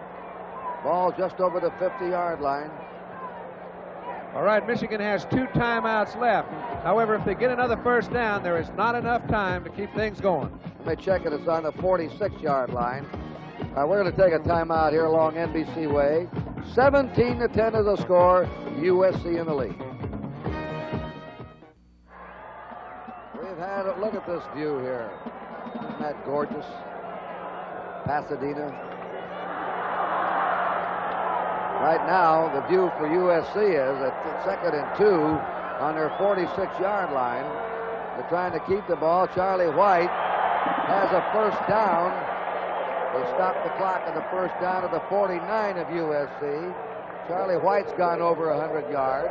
Lynn Kane has rushed for 90 yards. 17-10 USC, 1 minute 8 to go. And the Trojans are hoping to hold on. Let them vote. All the polls. Alabama won today, beating Penn State. Oklahoma, Nebraska coming up next. USC is claiming we beat Alabama at Alabama. We should be number 1. That is if they hold on to this lead. Oh, they can sit on it right now. And down goes McDonald. 42 seconds to go. We want to thank Joe Costanza, Dr. Robert Woods, Dennis Benishian, Chuck Panama, and Arthur Hoffman for all their assistance up here in the booth. And we have a timeout. The controversial touchdown we showed you, the plunge by Charlie White, in which the touchdown counted. We had one particular replay that they happened to find among all the replays with our multi cameras that showed the ball popping out of White's hand and landing on the grass short of the goal line before he was there. But we had the hindsight and all the reruns to judge it by. Yeah, that hindsight is always 20/20. Right now, the foresight is very simple. Sit on the ball. There is no way they have enough timeouts to get the ball back if you don't make a critical error. John Robinson, Paul McDonald, they know they've had all they can handle this afternoon. This ball game has not been one that either team really dominated. I believe that's Michigan's last timeout. Co-players of the game have been selected, Rick Leach and Charlie White, and they're on the cover of the Rose Bowl program. Down goes Paul McDonald, and the clock stops. This must be their last timeout. There's the time remaining, 38 seconds. Clock has stopped, 38 seconds. Incidentally, O.J. Simpson, you are hosting a big show before the Super Bowl game, January 20th. Yeah, I'm going to be down there, down in Miami with my co-host Ted Knight. We're going to have a lot of friends down there. Bob Hope, Gary Coleman, Artie Johnson, Melba Moore, the Rams cheerleaders. We're going to have celebrities trying to pick not only the winner of the Super Bowl, but try to name the score. People like Johnny Carson and Dean Martin and Joe Namath. We're going to be down there with, as my buddy Howard Cosell would say, a plethora of football players and entertainment celebrities. You know what? I always heard you were a name dropper. I want to thank O.J. Simpson today for being with us. John Brody, another excellent job. And John will be the host of the Bob Hope Open along with Arnold Palmer coming up on NBC. And don't forget the Houston-Pittsburgh game in Pittsburgh next Sunday, January 7th, for the American Football Conference Championship. The winner goes to the Super Bowl in Miami. Will play the National Football Conference champ, either Los Angeles or Dallas, and it'll be on NBC. This 105,629. I know the crowd's more than that jammed in here. This is a happening in America, this Rose Bowl game. Well, let me tell you, that crowd is like a hometown crowd for the University of Michigan. They average at home about 104,000 people a game. That's amazing. This is their 6th game, O.J., that the Michigan team has played before over 100,000 people. And it looks like it's going to end up with another frustration for Bo Schembechler. He has played 5 bowl games, 4 in the rose, 1 in the orange, and has not won that last game. And yet he's had the greatest coaching record in America the last 10 years. He had his team prepared in here. They came in and played a superlative game. The USC just edged them out and edged them out on a controversial touchdown call. And there's John Robinson coming across now. 17-10, the final score. USC won it. A defensive battle in the second half, only 1 touchdown score. And I think, too, right now, USC and Coach John Robinson know there's a chance that they may be voted #1. It looks to be between Alabama and USC. We'll just have to wait. There's Bo. Great sport, Bo. You bet. They really are fond of each other. Robinson went to Schembechler's spring camp and to his coaching clinic and helped him. They have become very close friends since they played here in the '77 Rose Bowl. Yeah, Robinson also says that if his son said he was recruited by Michigan, he'd tell him to go. That's about as much as you can say about another man. Schembechler going off, losing a hard-fought 17-10 game. There's McDonald, the quarterback, his coach Robinson. Paul McDonald has a chance to be a Rhodes Scholar here at USC in the footsteps of Pat Hayden. He went to the same high school as Pat Hayden, Bishop Vermont. And that's a real scholar athlete. Well, Robinson has won his 2nd Rose Bowl. And the crowd filing out. Nearly dark here now in Pasadena. And this was really a tough football game down here. 2 offenses that averaged over 400 yards a game, and today neither could near that total. They were checked by each other's defense. Yeah, and it was ironic. They named 2 offensive players as player of the game. To me, Ron Simpkins had to be one of those players. He has to get a trophy somewhere. Dennis Smith came up with 2 very timely interceptions. I think the defense dominated both sides of the line of scrimmage. Yeah, there's no doubt about it. But, you know, Rick Leach has had one super career here at Michigan. It's sort of sad that he has to end his career with such a controversial play, but he has a lot of football ahead of him. You know, before the game started, someone asked me if he can play pro ball, and I said I didn't think so. But Norris Reese, I didn't think he could play pro ball either. And he's excellent. I understand that we have the USC quarterback Paul McDonald down on the field. Paul, can you hear us? Yeah, I can hear you. Fine. What about the game, Paul? One of the toughest games I've ever been involved in. I think Michigan had an excellent plan against us. They mixed it up really well, and I'm going to be sore tonight, believe me. Well, you know, what did they do different? I know that you've made a career, and a quick one at that. I'm sure it'll last longer. However, what were they doing defensively that kept you from being able to throw the ball to the outsides as you have been all year long? Well, they were stunning all the time with the secondary guy in passing situations, 2nd and 8, 3rd and 7, whatever. And we'd send Charlie in motion to the weak side, and anytime they saw that, they'd have a stunt from the other side, and they just outmanned us. We didn't really make the adjustment until later on, a mistake on our fault. They may have outcoached us a little bit there. We should have just went to maximum protection and have the 2 wide receivers go out and run an out or run a curl or whatever, and we didn't do that. Paul, this is OJ. You know, there was a lot of talk around the country today who should be the national champions. Now, you knew about at the beginning of the game that Alabama won that game. Was there much conversation amongst the players about the Alabama game and this game? Well, they were just flashing, you know, telling us the score of the Alabama-Penn State game. We really didn't care how it turned out. Just the fact that we were able to play in such a great game like this and against such a fine team as Michigan was the real honor. If it happens that we end up to be national champs, then that's all the better for us. Why only 9 passes today, Paul? Well, I'll tell you, because of the fact that they were doing so many things like blitzing and stuff, I really didn't have that much time to throw the ball. And Lynn Kane had an outstanding game, and Charlie was running well. The middle was open, so we just took what they gave us, and that's what you have to do in any game. You just can't pass to pass. You have to do what they give you. Paul, thank you very much. Get into your locker room. We'll see you next year, your senior year, and good luck with that outstanding scholastic average you're building. Okay, thank you very much, Kurt and guys. Fight on, Paul. Paul McDonald, the quarterback. Back in 1949, they had a controversial play in the Orange Bowl. Northwestern against California. Art Murakowski fumbled as he crossed the goal line.